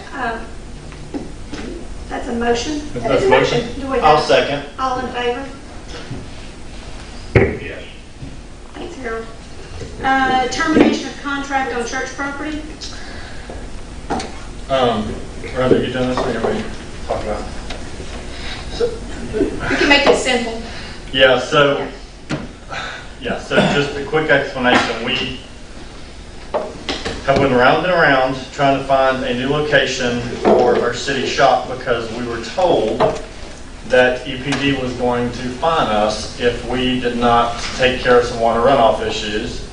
And so we have worked on this for a year and a half, I guess, at this point, trying to find property. We found a piece of property, put a contract on it, started getting questions, said, well, we need the paperwork from the EPD showing exactly what kind of property we're gonna need, get engineers involved, get us whole process. I know the mayor has told me several times we were gonna get fined by the EPD specifically, and I know some of the other council members were if we didn't do this. Well, the bottom line is none of that is true. We weren't gonna get fined by the EPD. There is no letter once we talk to the state, and so we don't need another building or property.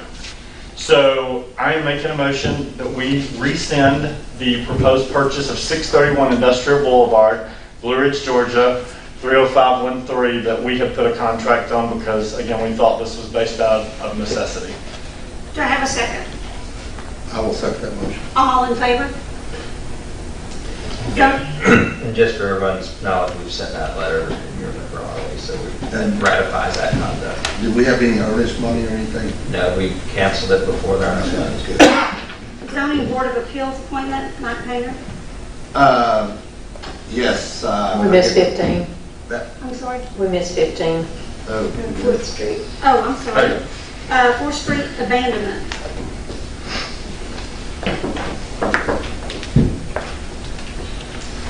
Talk about. 4th Street is, if you don't know, is a city right-of-way that was never developed. It runs parallel with College Street along Kendall Sanborn's development here, Overlook.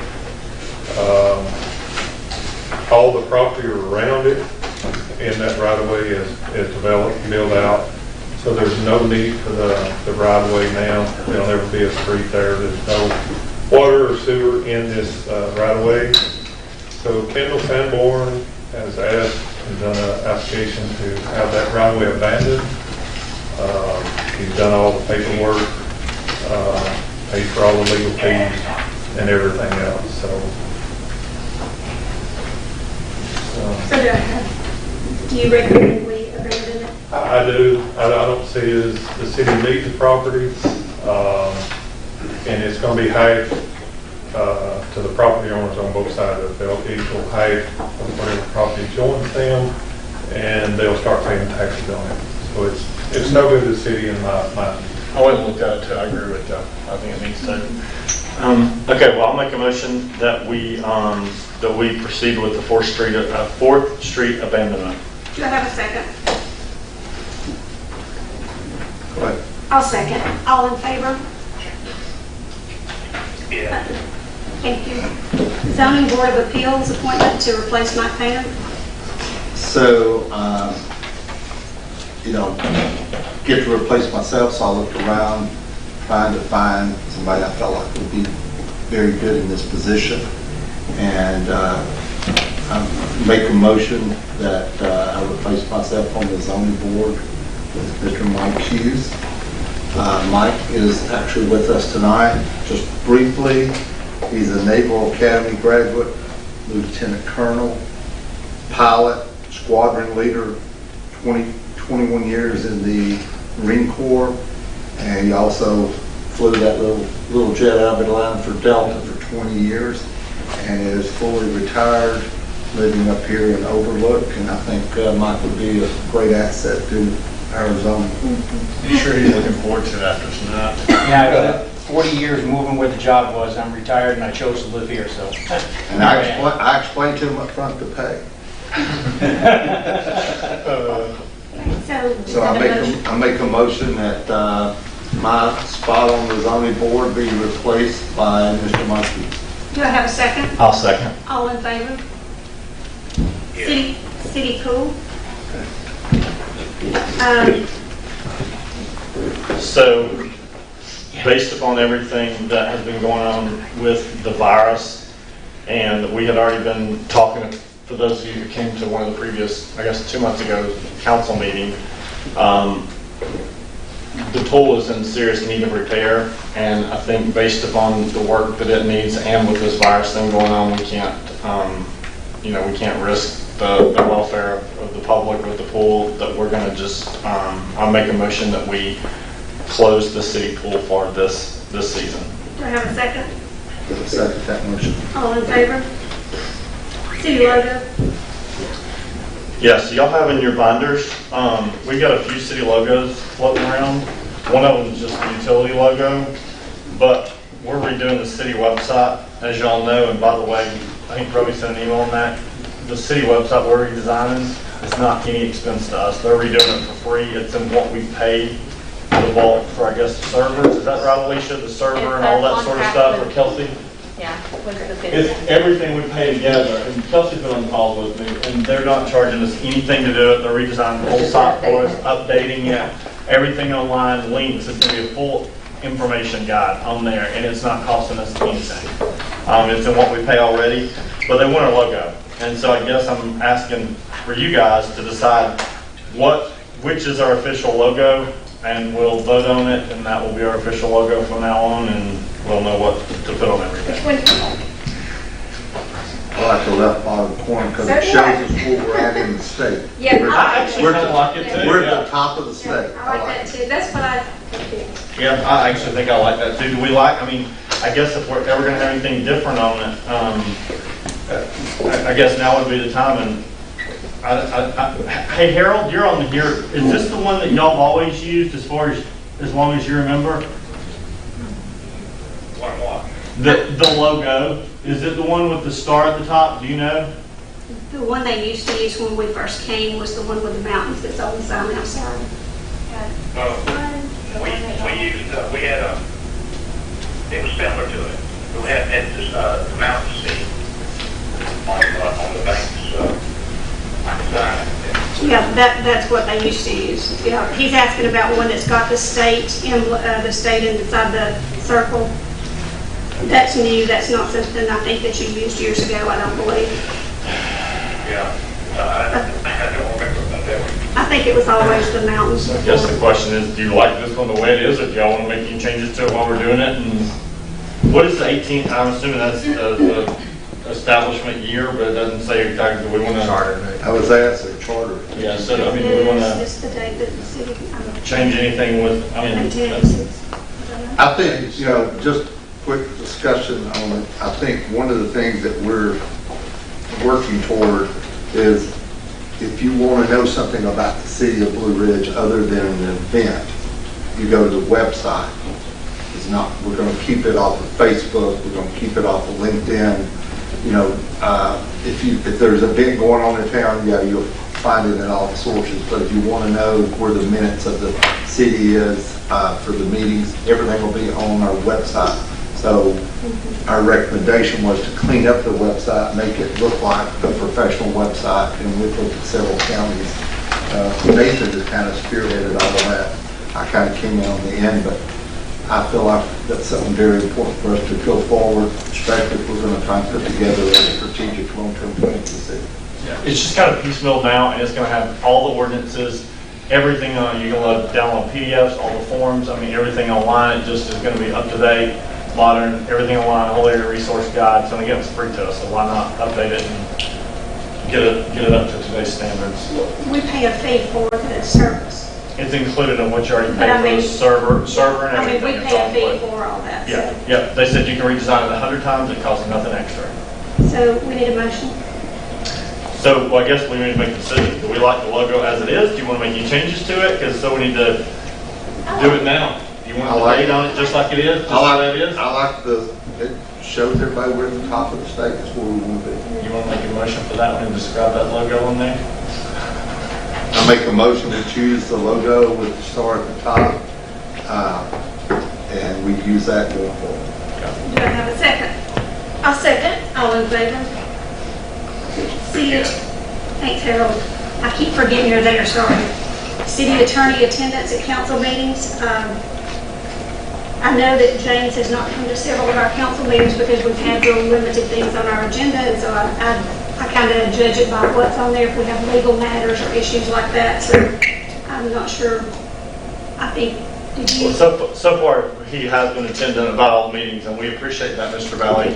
I guess I wanted to make sure the public knew this, and I wanted to put it to vote because, as you all know, there's been emails back and forth, and I had asked for Mr. Valley to just be available by phone in case there was a controversial issue, that we had a legal question, that we could ask him without him actually having to drive up here. us pay for him to be at the meeting, and it's costing the city a lot of money every meeting. And I think all the council members essentially were fine with that except you. You requested him to be here, so I sent We you have back a and legal said. matter and we have executive session and we'll need to have. Well, it's our fine, but attorney- I had also said from now on, but we were trying to save taxpayer money because obviously based upon what our staff has given us tonight, we've got to cut expenses. And we know that. And I've said in Well, those why are you meetings. not working towards that? Well, we had to have him for this meeting because we have executive session and we have legal matters to discuss. And I'll say this, I've talked to Mr. Valley, chatted about that, and he's all in. If we've got 3 items on the agenda and we don't need him, there's no sense. He doesn't want to drive from Marietta to Liberty. I would think he would want to anyways, but Tonight is one of those. And he also, and I'll say this, he also informed me early on, I talked up front, and, his hourly rate is substantially discounted of what he normally does. And, so going forward, we're going to, if we need him or if we feel we have a situation, then he'll drive from Marietta to Blue Ridge on Tuesday night. And there are times that when he comes up, that he does have to work with Kelsey on ordinances. I know that's happened several times. There's things that the staff needs him for, not just the council. So a lot of times he makes an extra hour or two work out to meet with them, or even met with some developers a couple of times and things like that. I'm happy not to attend if not needed. well, it's okay because the city attorney works at the pleasure of the mayor and council, so it's fine. But for him, for the bills to be on here, and we know what they get charged, it has to be the direction of somebody. And I know most of these charges on here are not charges that most of us council members have authorized, it's charges the mayor has Because authorized. normally the mayors do work for the city attorney. Yeah, so, and again, you can go through all of what they is. So again, I'm going to make a motion. You want to continue or you want to make a motion? So I'm going to make a motion. Again, we had done it by email, but I want it to be public knowledge.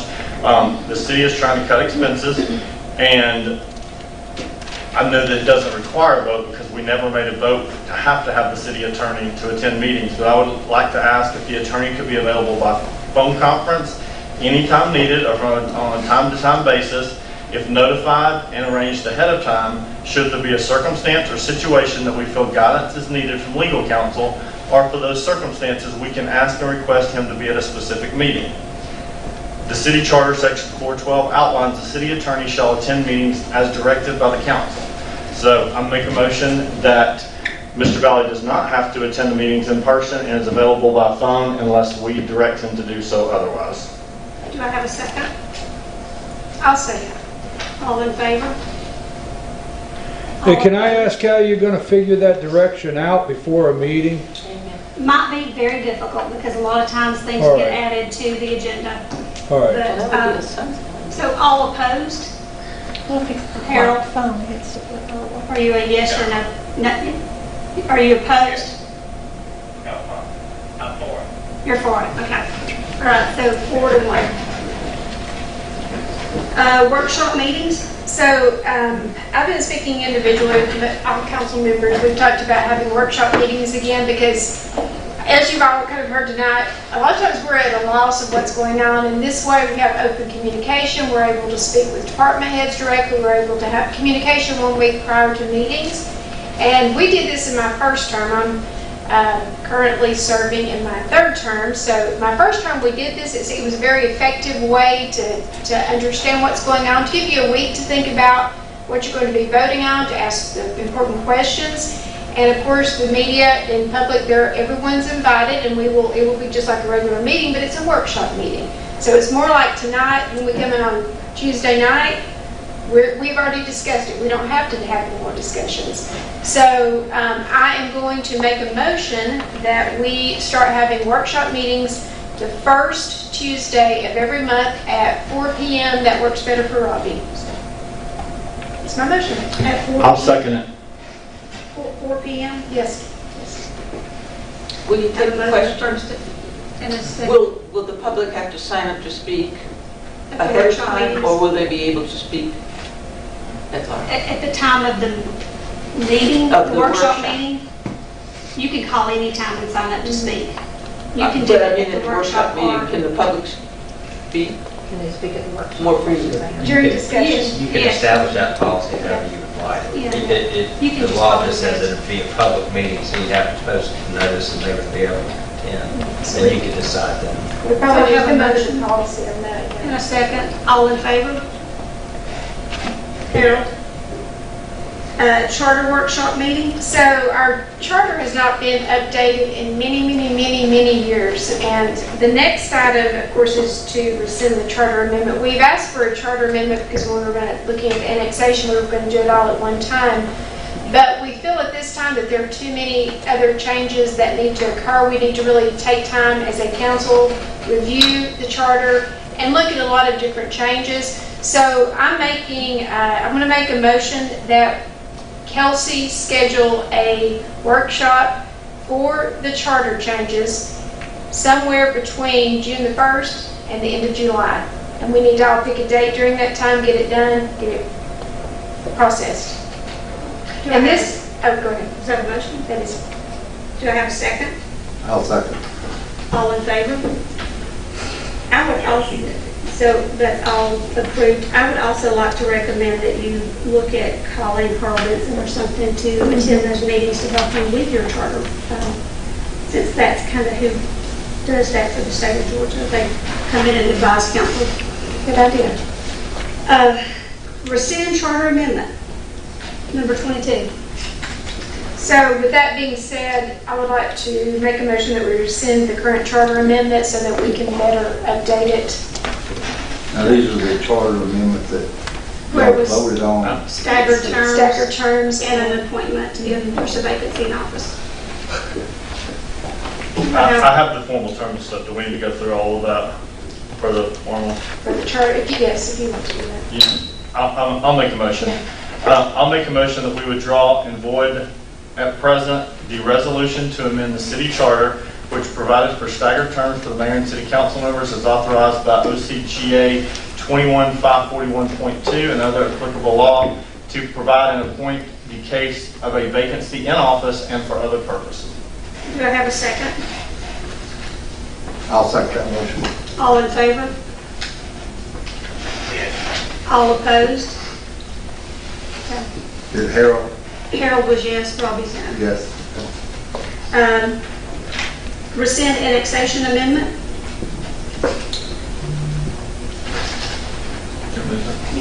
So, again, what a lot of this discussion and stuff has been about tonight was the annexation. And again, even though people have been told incorrect information, it's not that I think any of us are dead set against the annexation if that's what the public wants. But again, it was done incorrectly. Information was falsified to us and we are not okay with the way it was done. So I want to make a motion that we rescind the annexation, and then we're going to regroup and go from there. Do I have a second? I'll second that motion. All in favor? Can I open up discussion for just Yes. a moment? I want to say one thing. We do not want to put Speaker Ralston or Senator Gooch in a hard position. Currently, they are put in a very tough position because the county's opposed it. City council is definitely, all this is coming together, but we need to get it done. If we're going to move forward, we need to do it quickly. So what I would like to propose to the mayor is if she could quickly schedule a town hall meeting, get it notice out there. Let's schedule a meeting with the county commissioners. And I think their biggest problem is just the length of how far the road's going. So I think we can come to an agreement with them. We just need to schedule a meeting. The road is in our service and delivery area. Doesn't matter. Doesn't matter. That's what they want. If you want their support, you're going to have to give and take. It's called give and take a little. Well, we've also So- asked the chairman, I have an email where I sent a letter, email to him asking for a meeting. He's never responded. That's wonderful, because I do have one, and he said that he would be glad to, and I can reach out to him if you like. But we would all like to all be involved in the meeting.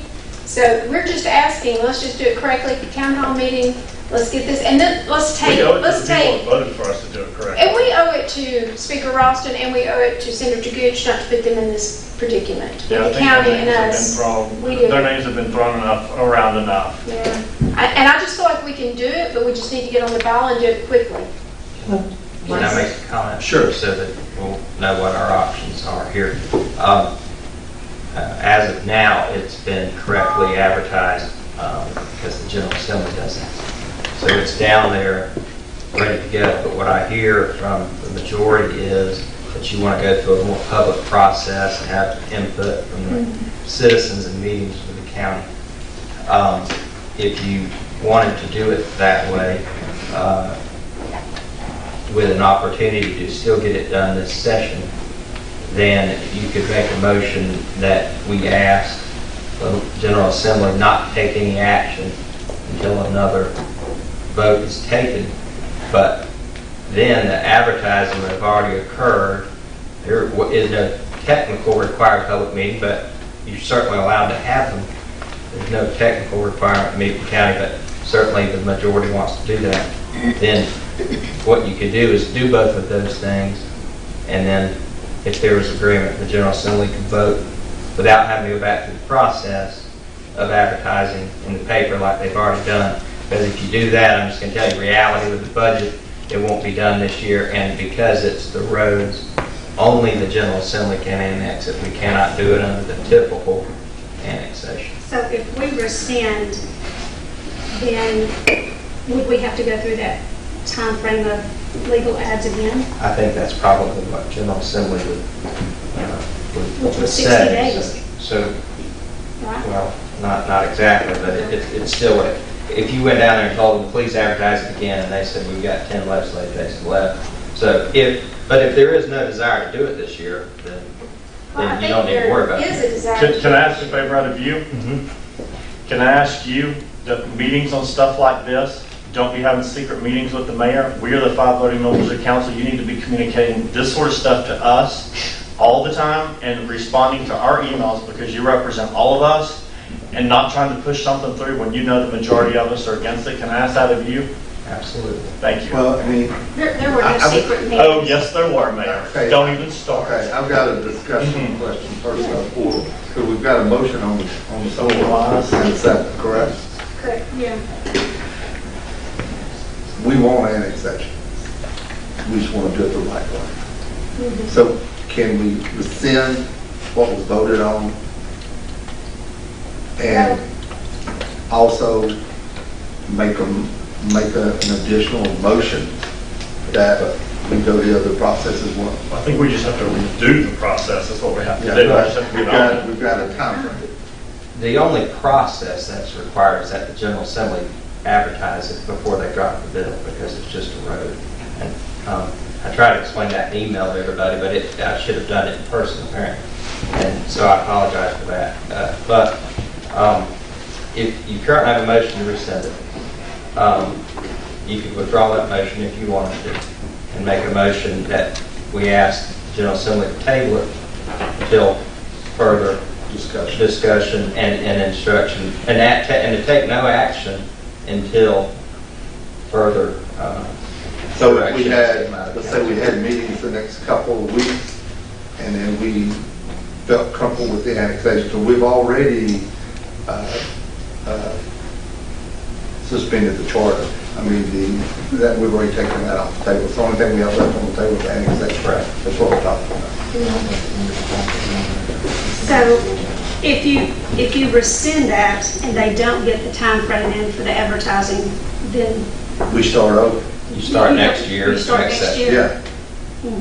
But that's the only reason I was saying that. If there was a desire to, if everybody was in agreement, move forward this year, then that's what I would advise to do. If there's not, then do it. If they're however you tabling want. it and they're not taking any action, I'm fine with Yeah, we that. just gotta have time Yeah, to and work then with the then let's commission. I'm fine with I'll do that. I'm Yeah. fine with that as well. I'm fine with that. You would need to withdraw, make it, whoever made that, I can't remember who made the original, or somebody make a substitute motion.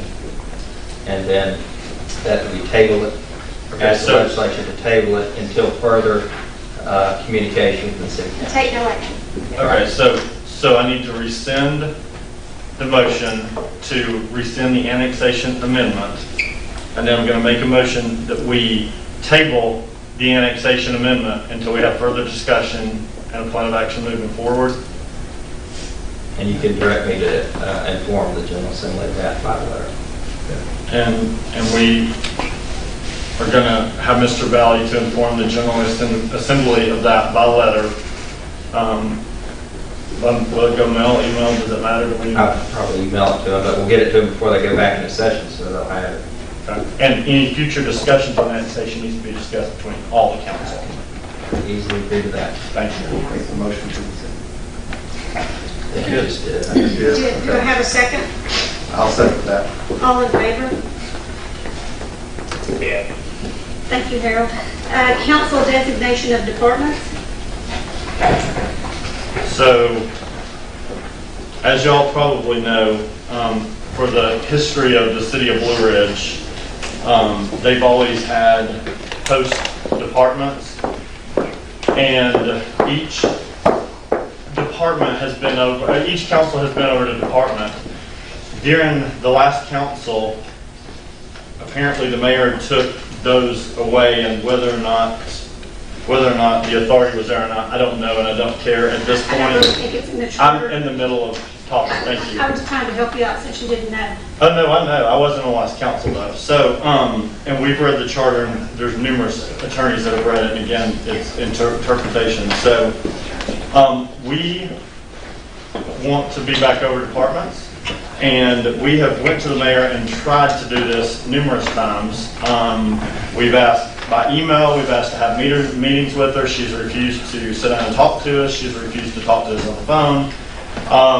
Councilwoman Haight and I have tried up until just a couple of weeks ago, and 2 months ago after the meeting outside, we tried to say that we wanted to have the authority back over with each council member, because I can know everything about my department and that one department. I can't know everything about every department in here.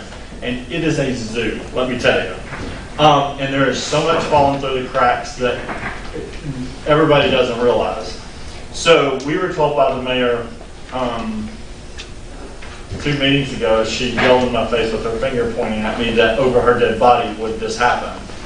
But it's in the best interest of the city, and all of us council members are in agreement of it. And like most bank board members, I would think when your entire board thinks it's the best interest of the city, typically that person goes along with it. They're not trying to fight their entire board who makes the decision. So I don't understand all that. So I'm going to make a motion that the council people, the council members are back over the departments.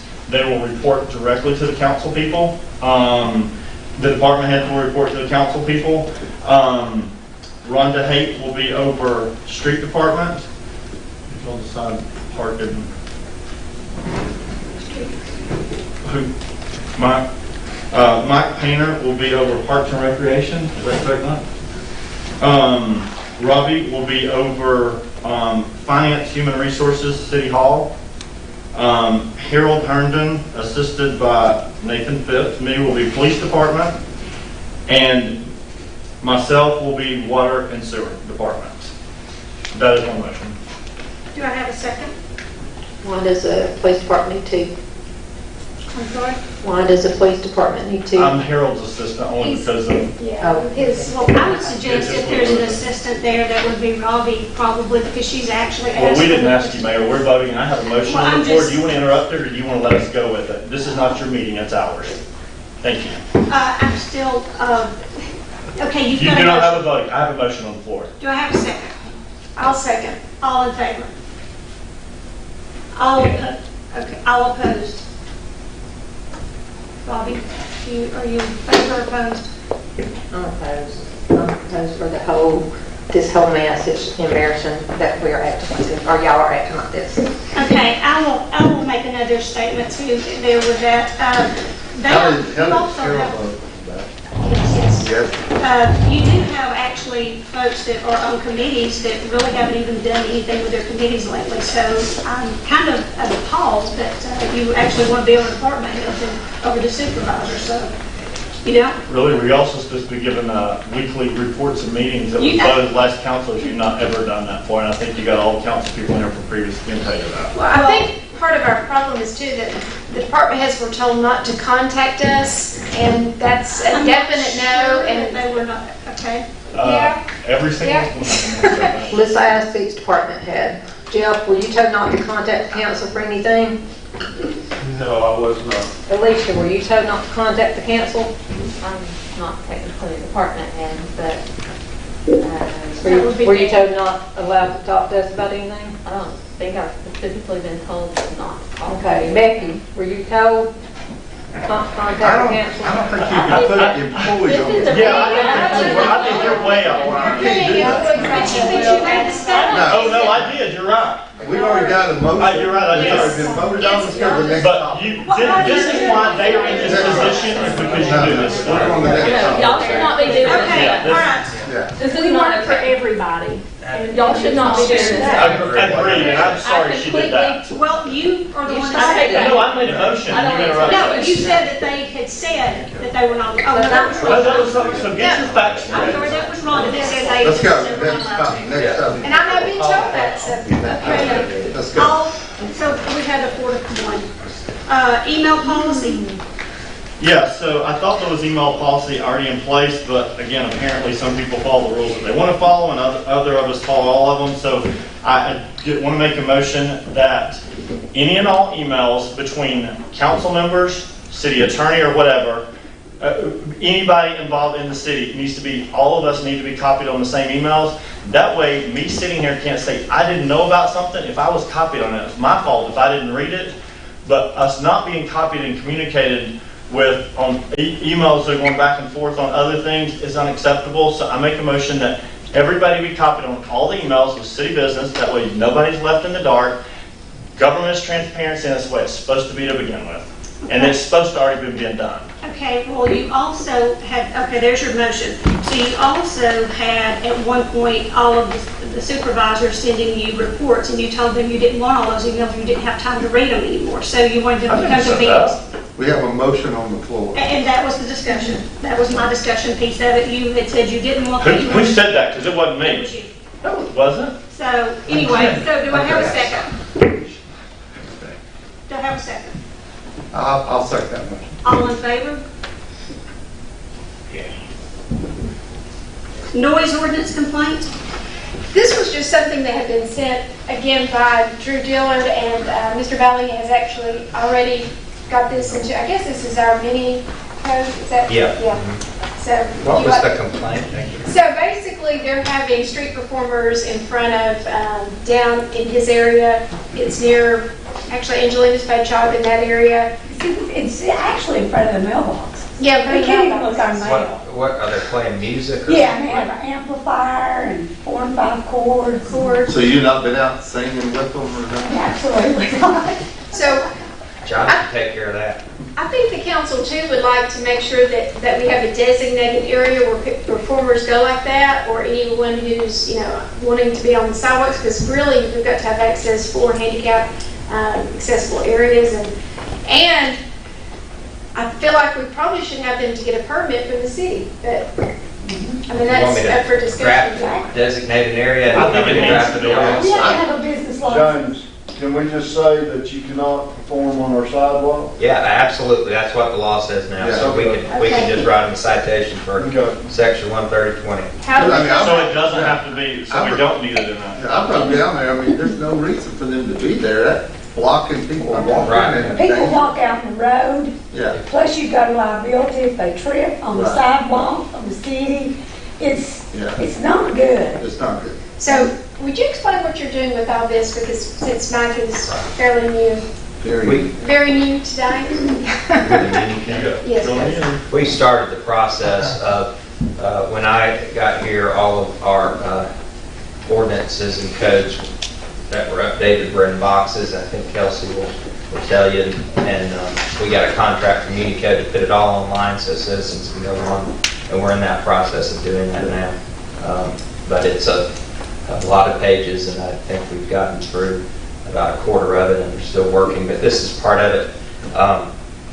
What we're doing now is we do have it all scanned in, and it's OCR readable, so we can look at it. But Johnny, we need to get together on a specific section. I can tell you, if you decide you want to do an area where you want to let them perform, then you just need to decide where that is, and we can put that in the ordinance.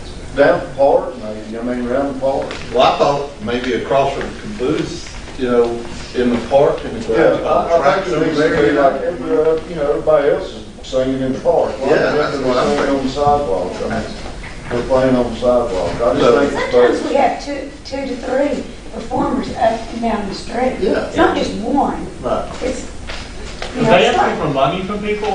yes. Well, they're- that they have ain't that they buckets and ask, it's like everybody else, they'll leave the guitar case open, you come by and flip a quarter or So should you have a whatever you permit? want to flip. It's like they do in Asheville and Yeah. Asheville and every place else, but you've got to, you know. During festivals, you're gonna wanna be able to have people Yeah. perform on the sidewalk. Well, that's a different, falls under a different thing. This is something that, this is sidewalks. And like you said, you know, with all the regulations on handicap, you got, you know, all that stuff, OSHA restrictions. If you had something, what you're talking about, Caesar, that would be a special permit on a special. I just wanna make sure that that's, Well, that, yeah, that. Festival can just be Yeah, excluded from. we want them during our events and things we want. You know. Yeah. And Caesar, I think you pretty much get permits and don't you tell them where you're gonna have people doing different things? Like if there's gonna be someone singing or a stage put up? generally. I thought we addressed that. Okay, so is there a motion? For session? And get That's an area, permits? get a Get permit. permits, okay. I'll make a motion with the noise, or with the street performers, sidewalk performers, that they are required to have a designated area, which is the area across from the depot, near the gazebo, in that area, and that they also are required to get a permit prior to this. But are we gonna also add that there is no performing on our sidewalks? Wait, Yeah, that's well, we our- already added. You already have it. Talking where the Christmas tree is that what you're talking about right there? Yeah. Behind it, but down there next to the tracks, it's a Yeah. flat area. They're gonna want something flat, but that's kind of the center of the Well, down. there's a few little concrete benches So, out there. got a motion? That was a motion. That was a motion. Do I Yeah, have a I'll second it. All in favor? Yeah. Parking space at end of East Main Street? So basically, we have, at the end of East Main, or Mountain Street, we've blocked everything off to there. It's either one side or the other parking, but there are two spaces at the very end, and I think Tony marked off one, but he didn't mark off the second. So I went down today, actually prior to the meeting, I drove down, and again, that's just kind of defeating the whole purpose. Either we need to let parking on both sides, which is going to prohibit fire trucks, or that one little space right there is kind of defeating our whole purpose because you've got those spaces. He made it a loading zone, and it doesn't need to be a loading zone. Yeah, he And is. I've already contacted him. about Okay. that, Because that puts those UPS trucks out. That's fine. Rodney, you're over the street department now, so can you just take care of it? Well, I'll make a motion, you guys can second me. So I'll make a motion that we block that space off so that, because there is parking on the other space, and that those spaces are unavailable. I'll second that motion. All in favor? 28 have been removed. 29, sewer water engineering costs for new projects. So on that, I just would like for us to develop a policy that anytime anyone comes to us and they're wanting city water, city sewer, that is their responsibility. I think we don't need to put that expense on the city. If they're wanting this, they need to use our engineers, my opinion, Carter and Sloop, and they need to pay for it themselves. It doesn't need to be a taxpayer expense, just like with this, it was $10,000 almost, and we don't need that. So my motion is that we set a policy in place that anyone wanting sewer water extensions, they pay for their own engineering cost with our preferred firm. Hey, let me ask you this, so the only part about that I don't 100% agree with is, could they not work? I mean, I'm all about like not, the taxpayers not having to pay for private individuals, developers, but if they have their own engineering firm that's already familiar, especially like, some of these companies have already familiar with the prototypes and all that sort of stuff, they can work with our engineers to do it, but I don't necessarily think they have to use our engineers to be my Let's person. use her expertise in this. I don't know. We the already answer to did that. some of that at this point. Yes, and I will agree with what Nathan is saying. So what they would pay for would be the engineering review fees to our engineers for their project. They would Yeah, have that makes sense. Okay, yeah. So I don't have to use our Okay, so that's engineer, just engineer review. And that's currently in our That's development totally fair. standards for that. We already have a policy for that. Okay. Is that happening then? Okay. Yeah, when they apply. Okay. So anything new coming up, they pay a preliminary $150 fee just to have Matt look at it, and then in the development standards, it says if it should go above that, then they're responsible for the rest. you send me a copy of that since Yeah, we're gonna work it's so copy. close together? I sure will. I'll send everybody a call. Captain Wood invoice 13. Did you just have already policy? We don't need to vote on it. We don't need to, we already have a policy. We don't have, in place. yeah, no second. I rescind that motion. Captain Wood invoice 1337628. It's the last of the streetscape project, Jill. I think this is the last.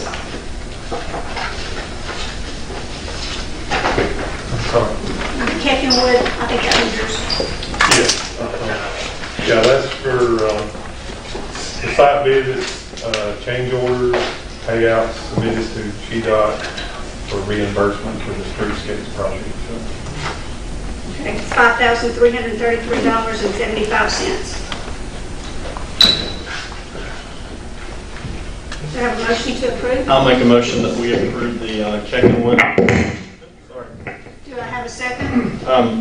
Well, let me finish the motion. First page. Keckenwood invoice number 1337628 in the amount of $5,333.75. Do I have a second? I'll second. All in favor? Carter and Sloop invoice number 24224, 5,000. Did I say wrong? Oh, they're close. $5,331.26. This was the metals, we're still monitoring the metals and the temperatures for the sewer plant, wastewater treatment plant.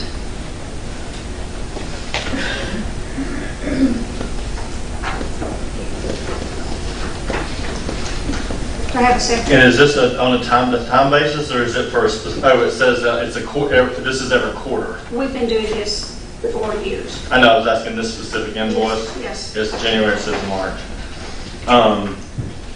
I'll make a motion that we approve Carter and Sloop invoice number 24244 in the amount of $5,331.26. Do I have a second? I'll second. All in favor? Yes. Carter and Sloop invoice 24225, $5,132.36. And this one is the sewer plant also, and it's where they're, the SCADA system, the SCADA's the next one.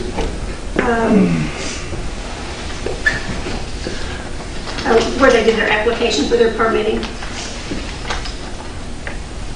And their pollutant scan with PACE.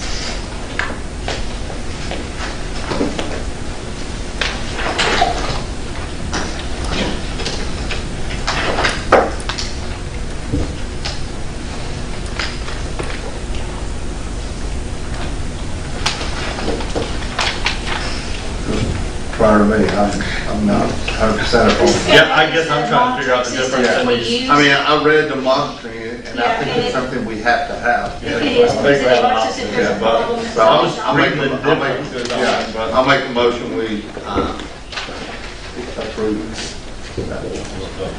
Do I have, 24225 in the amount of $5,132.32. do I have a second? I'll second. All in favor? Robbie, will you use? Jeff, Depot Street widening.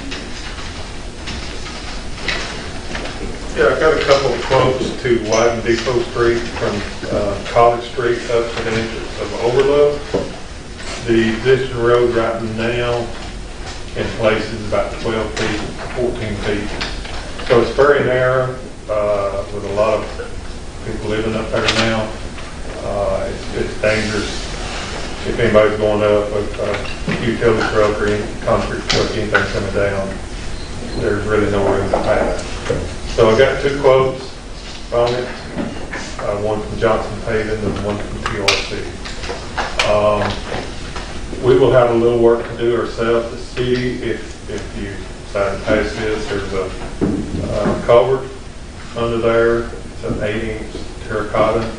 It needs replaced. Tony has a pipe. He can do that in-house. So minimal cost. But that is for the paving up to the widening to the entrance. What, I mean, you've looked at it. What's your recommendation? I think it needs it. I mean, it's, that's just my thoughts.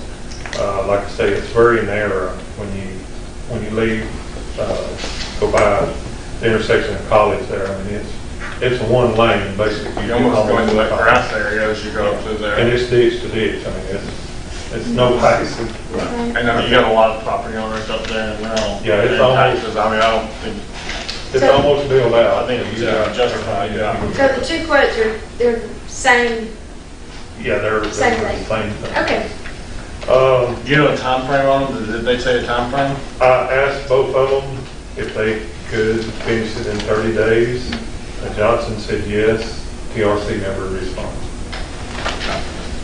Is TRC the one that was in Mountaintops that never did Yeah, I was it? going to say we've had issues with them before getting To jobs do and it. not finishing them or not completing them.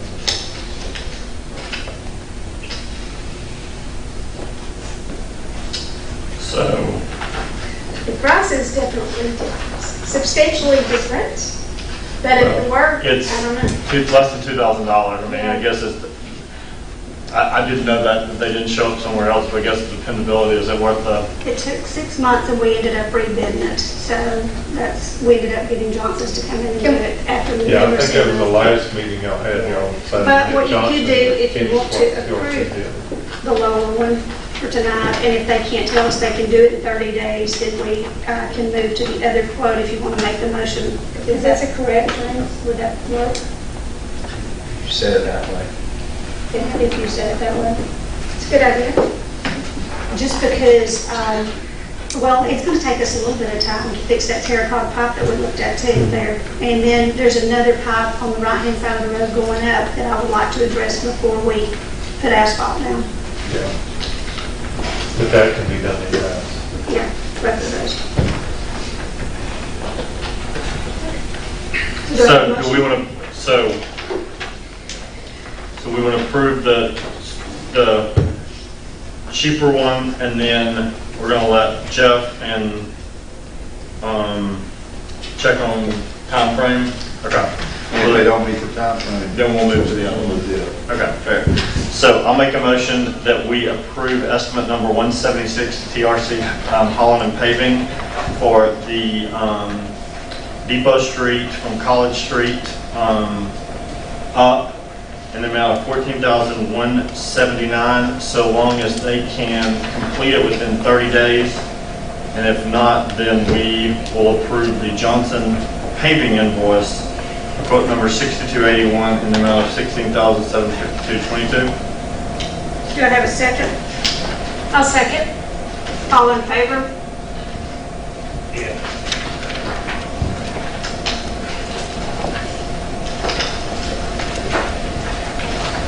Jeff, on one of these, Johnson's is saying they're shifting the ditch line. I gave both of them So what I the other recommended. company isn't doing that. Yeah. And the ditch line needs to be shifted over. Yeah, both of them, I gave them the same thing. So, But for that first driveway, they can put some on both sides and then have shift and not mess with the driveway, that concrete driveway. yeah, because we have to cut into that. Yeah, we don't want to do that. Do we know that's included in that quote? Yeah.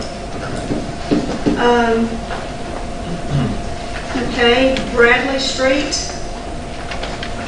Bradley Street, got a couple of quotes on it, Caldwell Paving and Johnson Paving. And the reason we got those is because the water line has just recently been replaced, so they dug all the road up coming down to there. And it was on our road list anyway, of one of the worst roads we had, so it was in road. It was needed, so, you know, I don't know how much it costs to patch it all versus just paving it. I didn't get that, but that's pave it and put it back. A whole new page of it. Okay. Do you have a motion?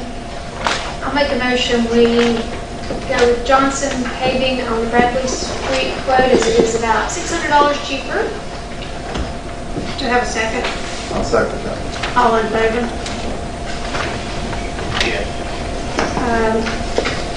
The overlay on industrial park, Tony has tried to repair it several times. Oh, I'm sorry, Jeff, do you know about that one, or do you want me to do it? No, you know about It's that. next to the nursing home, and they tried to do cold patch, they tried to do some other hot patches and stuff, it's just not holding.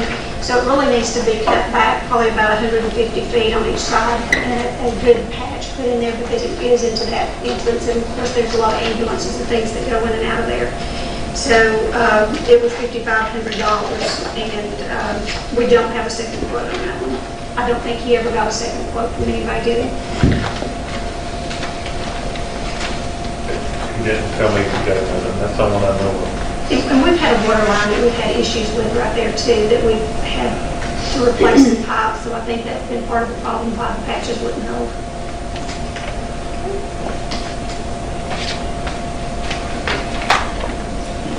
Well, I make a motion, we accept the, 6474.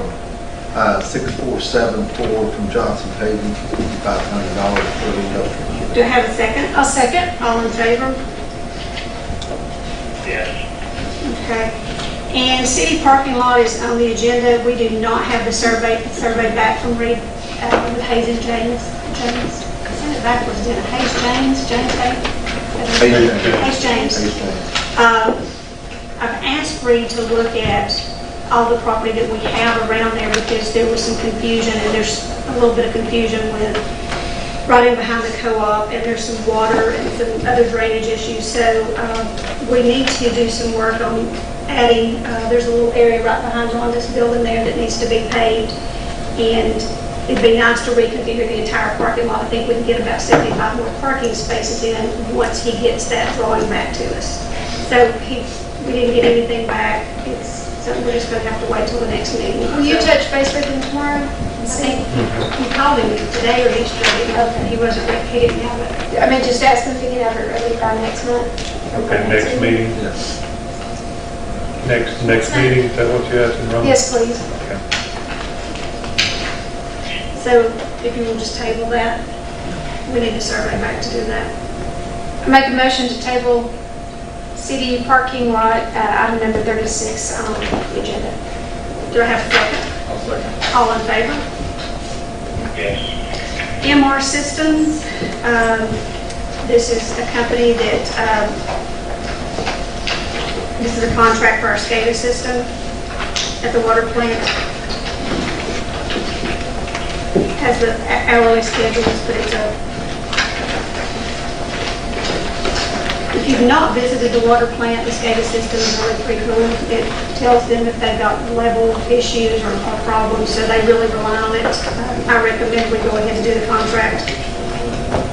I think this is our second. Yeah, Becky, we really don't have an option, do we, if we're going to keep our systems working? I started to say, that's your whole tech support. MR Systems supports your whole SCADA system. The plan is actually totally computerized, so if that were to go down, it doesn't just feed back information, it actually opens and closes valves, backwashes, filters, everything that needs to be done during the day, chemicals, all those things. So that is a very, very important piece to run. In fact, this should probably just be added to our yearly budget and just renewed yearly unless there's a major change in cost. Yeah, I mean, because it's something we have to have. We shouldn't have to vote on every year because your plant doesn't run without it. Yeah, and I was going to say, Becky, this is our second renewal, I think, or third renewal on it. Yeah. And if we took the amount of hours that they've had to come in and work without the contract, we would have spent a lot more money. Yeah. Yeah, it greatly reduces that It cost. saved us money by having a contract. Okay, And you get senior service. If you have the contract, you get priority. Well, you don't want your water plant down. Do I have a motion? Make a motion that we accept the MR System Service Agreement renewal.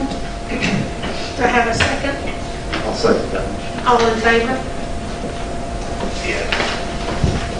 Stock bars on West Main.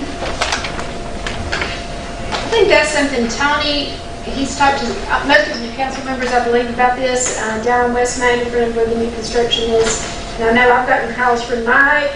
Mike, tell us what you've experienced.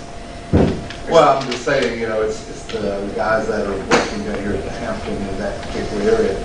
There's no way that they can park these big trucks with, you know, a trailer hitch on the back, parking there, they're over the line. And I think all of us are aware of that. We've talked to them. It's very narrow right there They're very already. narrow already because we gave the encroachment to the Hampton end there. So they're right, I mean, it's all right there together. And I think I scared the mayor the other morning. I sent her a text. I said, I need to call a tow truck. She thought I was calling a tow truck, but. Because it's illegal for us I to do that. know. Unless it's posted. But my point is, I think the last couple of days, I've been by there about 3 times, and it looks like they've got the, I've asked. I think they've got the answer. I mean, they understand what we're doing there. Now, I've got a question of whether to have, you know, I looked at the signs that somebody had put together. I thought That was Tony. yeah, I thought they would be appropriate to hang on the fence. I don't want to have signs on a post standing there. That's just going to give more opportunity for somebody to run into a post. And then somebody came up with the stop bars. So I'm not an expert in that area.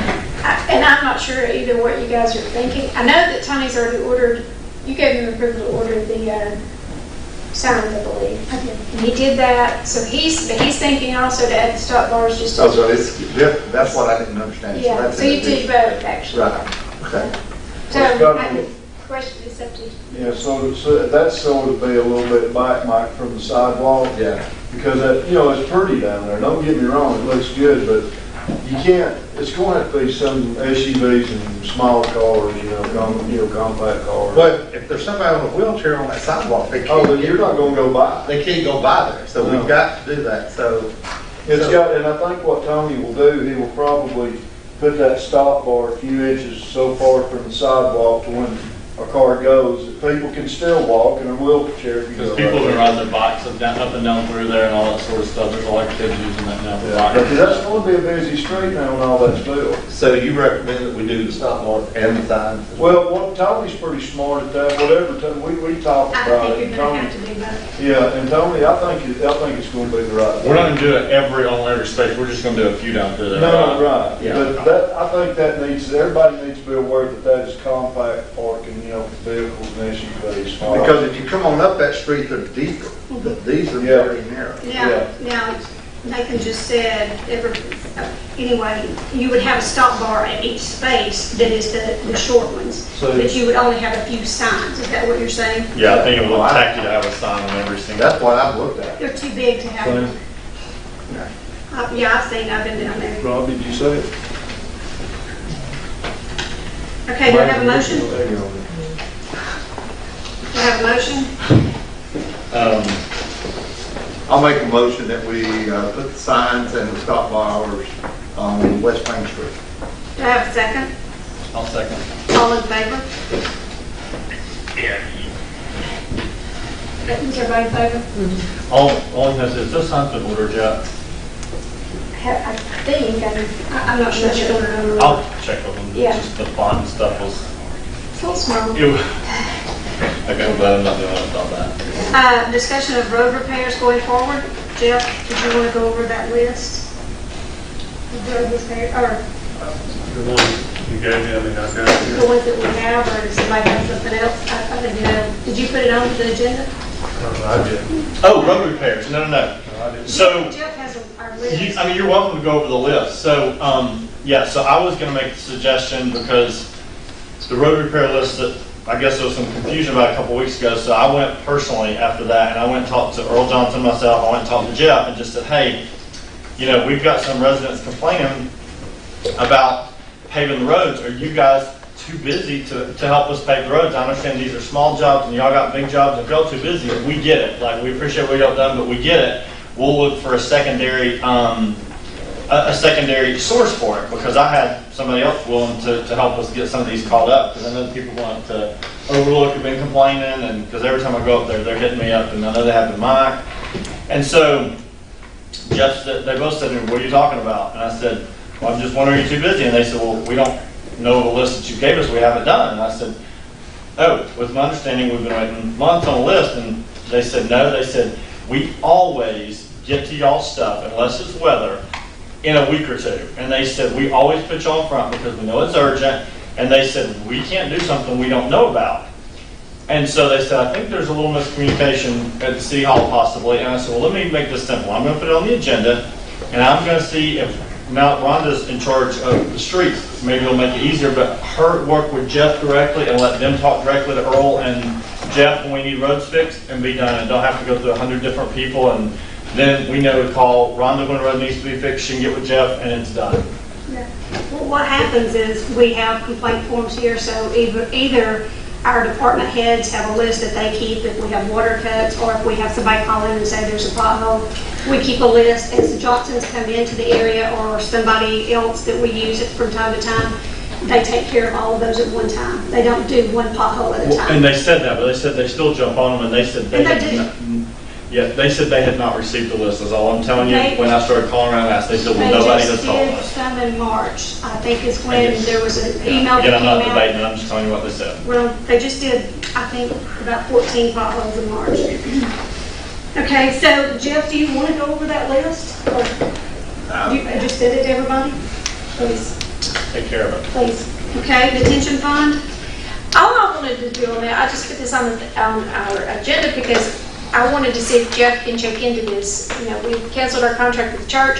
I just want to confirm 100% so that we don't come back and say, oh, the city council didn't do their job, they dropped the ball. I want to make sure that 100% if we need a detention pond, and if we do need one, I wanted to see if we could put it down at the city shop because we have a lot of unused space below the shop, and could we put it there to save us money at this point? So Jeff, I'm just actually asking you if you can find out by the next meeting if we need one, and if it can, you know, if we can start looking at it going there.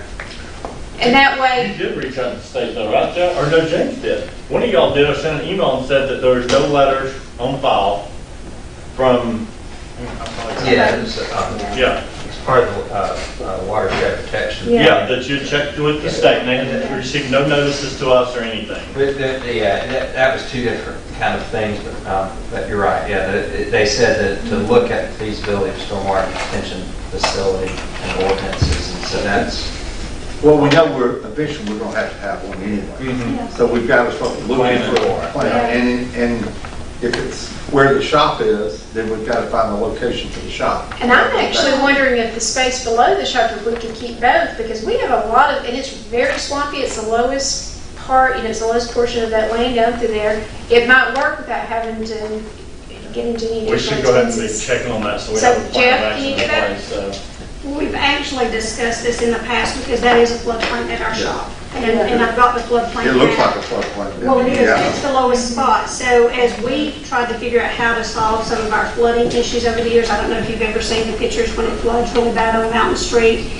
And up clear across Country Stitches used to be, I think Kelsey has some of those pictures she can probably send to you also. We've talked with our engineers in the past, and there's been talk about, I think even Hayes James, when we were in that meeting, Mike, we discussed that the piping was going to have to be redone. A retention pond is a way to kind of hold and keep the water, but the lowest spot is our shop, and that's why we've talked about doing it that way.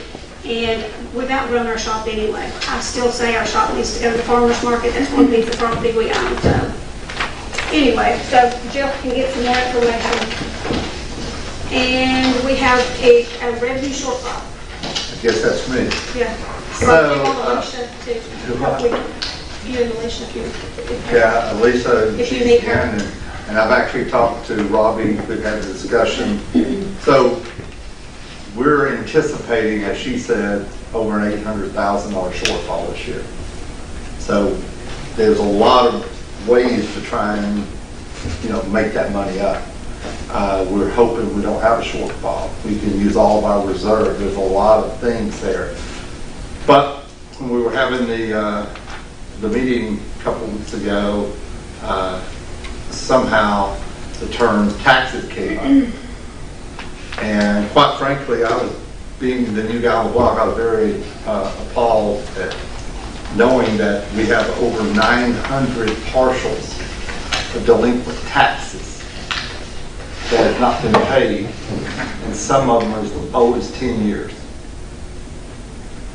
And some of them have multiple pieces of property. For some business owners, they own a couple businesses, multiple pieces of property, the taxes haven't been paid in 5 years, 6 years.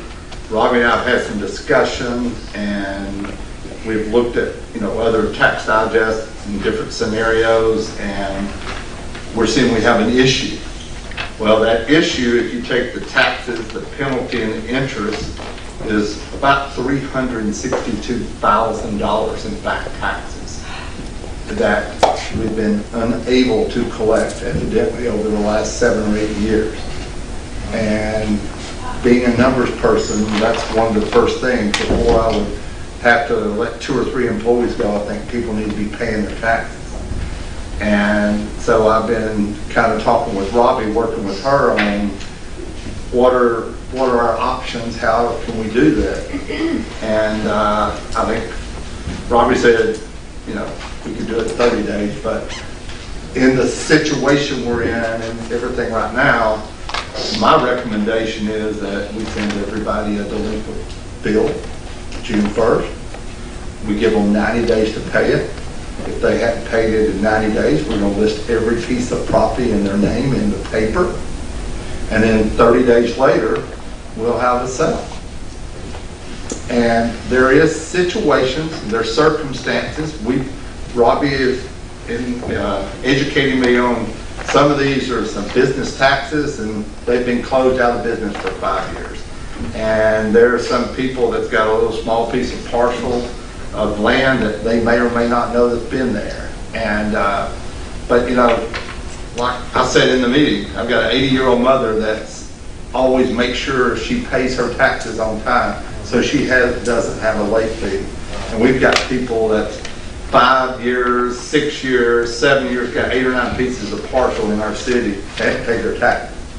And my objective is, before we talk about laying employees off, we collect our taxes. And that's my intent to get done between now and the end of the year. Mike, I talked to Kelsey about this too, because that list has a lot of businesses that have been out of business for years and they're still on there. And that's a small percentage. Those are smaller numbers, like the property taxes themselves are the ones that are hundreds of dollars. These are like maybe $40 per year, and it's for your personal property with the business. And I was actually on that list, but I've been out of the city for 3 years, and I realized go to the county, you have to tell them, they tell us. But I think it's easy to clean up. And for the furniture, fixtures, and equipment. Yes, Right, yes. And there are several, but the majority of the big numbers are from actual properties. Yeah, if you look at land's $199,000 without Yes. penalties and interest. Yeah. And then you got personal about $117,000. And that one I think can easily be cleaned up, and I told Kelsey I'd be glad to help her. I can come in, because I can tell you a lot of the businesses that have closed, and I don't know, and then I guess as a council, we need to figure out how do you handle those? Well, I know Alicia has talked in the past about actually being able, do you want to talk about that, Alicia, about you and Casey Joe had discussed doing a write-off on those that were over so many years old? Yes, this has been a topic that's been discussed in the past with the auditor about the taxes receivable balance continuing to climb every year. We can go back 7 years as far as pursuing legal means to collect the taxes. Anything past 7 years, we can't file 5 pages or anything on. But we discussed not actually removing them, writing them off, in that if someone paid them, we can accept it, we can take it, we just can't legally pursue it. So those haven't been written off in the past if they are over 7 years. Of that total, the step over 7 years is minimal. It's the more recent 2010 and that's more significant. So that's not a significant amount of the total anyway. Can we get that list divided into actual property taxes and then It's divided. Okay, because I guess the email I got there wrong. I sent you the email, but I've actually made a copy. Okay, I think Robbie's made a copy and been looking at it as well. Okay. And I've talked to our tax service, Mike. If the tax service would come in, what they would do is mail out our notices for us free. we don't have to pay them for that. All we do is pay the postage on it. After that, phase 2 would be to issue the 5 on the property. That means put a lien on the property at the courthouse. Those cost $5 each. And of course, we pay for that. And then they put the sale fee on there, and that's what they collect, and that's what their charge is, and it's like $200 per person. But for me, I mean, for us to spend $5 to have, To collect our, to collect, to keep from losing employees or, you know, a new police car that we need or whatever we need, I think it's a no-brainer. Yeah, because now at the county, we are issuing 5 on anybody that's more than 2 years old. We just filed all 5 on any 17 bill and back. The 18s will be on there in September. We'll file 5. And like you say this, and of course all y'all know this, we don't want to 5 anybody. And we don't, you know, and we understand there's circumstances for some people and we're willing to work with them. But when people that we know that can afford to pay their taxes and they haven't paid them in 6 and 7 years, that's unexcusable in my life. How did you think that those that, like, for example, Goodies is on there, they're bankrupt, they're no longer here. I think those need to be cleaned up and get those removed. Goodies is actually back open though. But I think their name was Right, sold. right. It's not We gotta actually. clean 'em up, Yeah, I think if we go ahead and get those cleaned up now, I think that would really help a little bit. I think it would too. It would help a little. How did this happen? If people raise up on There's no questions from the audience. Yeah, so, and I asked that question, and I'll be honest with you, you know, we've had several different people collecting taxes over the years, not one person, and Kelsey, bless her heart, she just got the job just recently, so we can't blame Kelsey. But I don't know, but, you know, Some people just don't pay their taxes. they just don't pay their taxes, but we're gonna collect these taxes, one way or the other, or we're gonna have a sale property in Blue Ridge, Georgia. And there are a lot of people from Atlanta come buy property in Blue Ridge, Georgia. And we've discussed in the past about having a tax sale, and it's been a really tough thing over the years. It's just never been nobody's been interested in doing it. And when you said, hey, let's have a tax sale, I thought, yeah, we've got somebody who wants to do it. I will definitely do it. And I remember sitting in a meeting and we told our tax person to lien the properties. I don't know why they weren't. I don't know. So I don't know, but like I said, I'm probably a short timer. I'm only gonna be here till December of next year, but my goal is to get these taxes collected. And if there's situations, we'll get to them. Okay, we need an executive session for personnel and litigation. I make a motion that we enter into executive session to discuss personnel and litigation. Do I have a second? All in favor? Mayor, do you expect action out of executive session? I think so. And did you move number 14 earlier into the week? Did you move that into executive session? That's not a discussion. Did you move that into executive session? We're in That's not a discussion. We're going into executive session. All right. It can upset you, council member, but there's a lot of questions on it, so I asked it very nicely and respectfully. Okay. I said it's not a discussion. I just wondered if it's a personnel issue, if it's a council member, and if it got moved. So if it didn't, it didn't, okay? We'll wait here and see. Be great. Oh, yeah.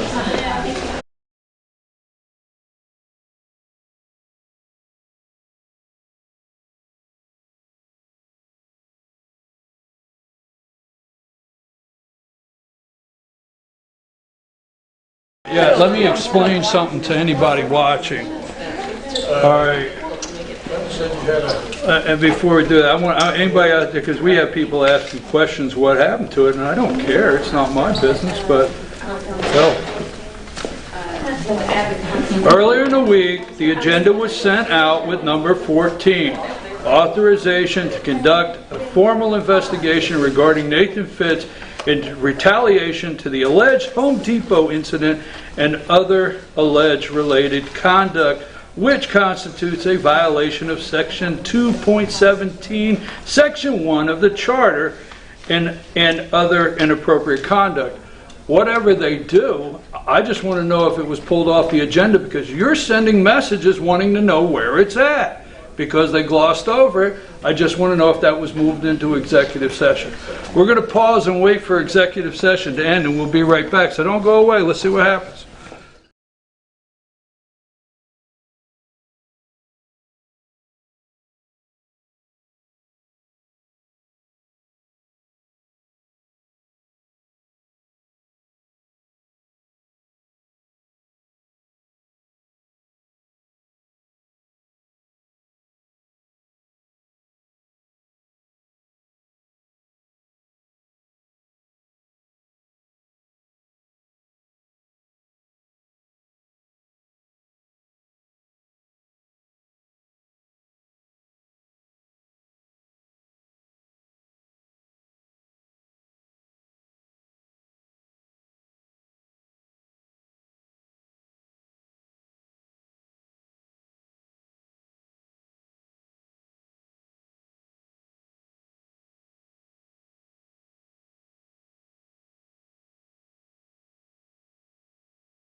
I'll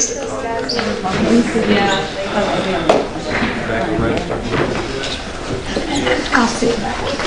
I just don't want to do We have a motion to come out of executive session. I'll make a motion, we come out of executive session. I'll second that motion. All in favor? Okay, I make a motion that we remove Eric J. Fears from his probation period, and we will give him his dollar raise. Do I have a second? And that will take it back to this pay period. I'll second. You mean the start of the next thing? Yeah, start of the next pay period, yeah. Start of the next pay period. I'll second. All in favor? Okay, do we have anything else? Nope, I make a motion, we adjourn. I'll second that motion. All in favor?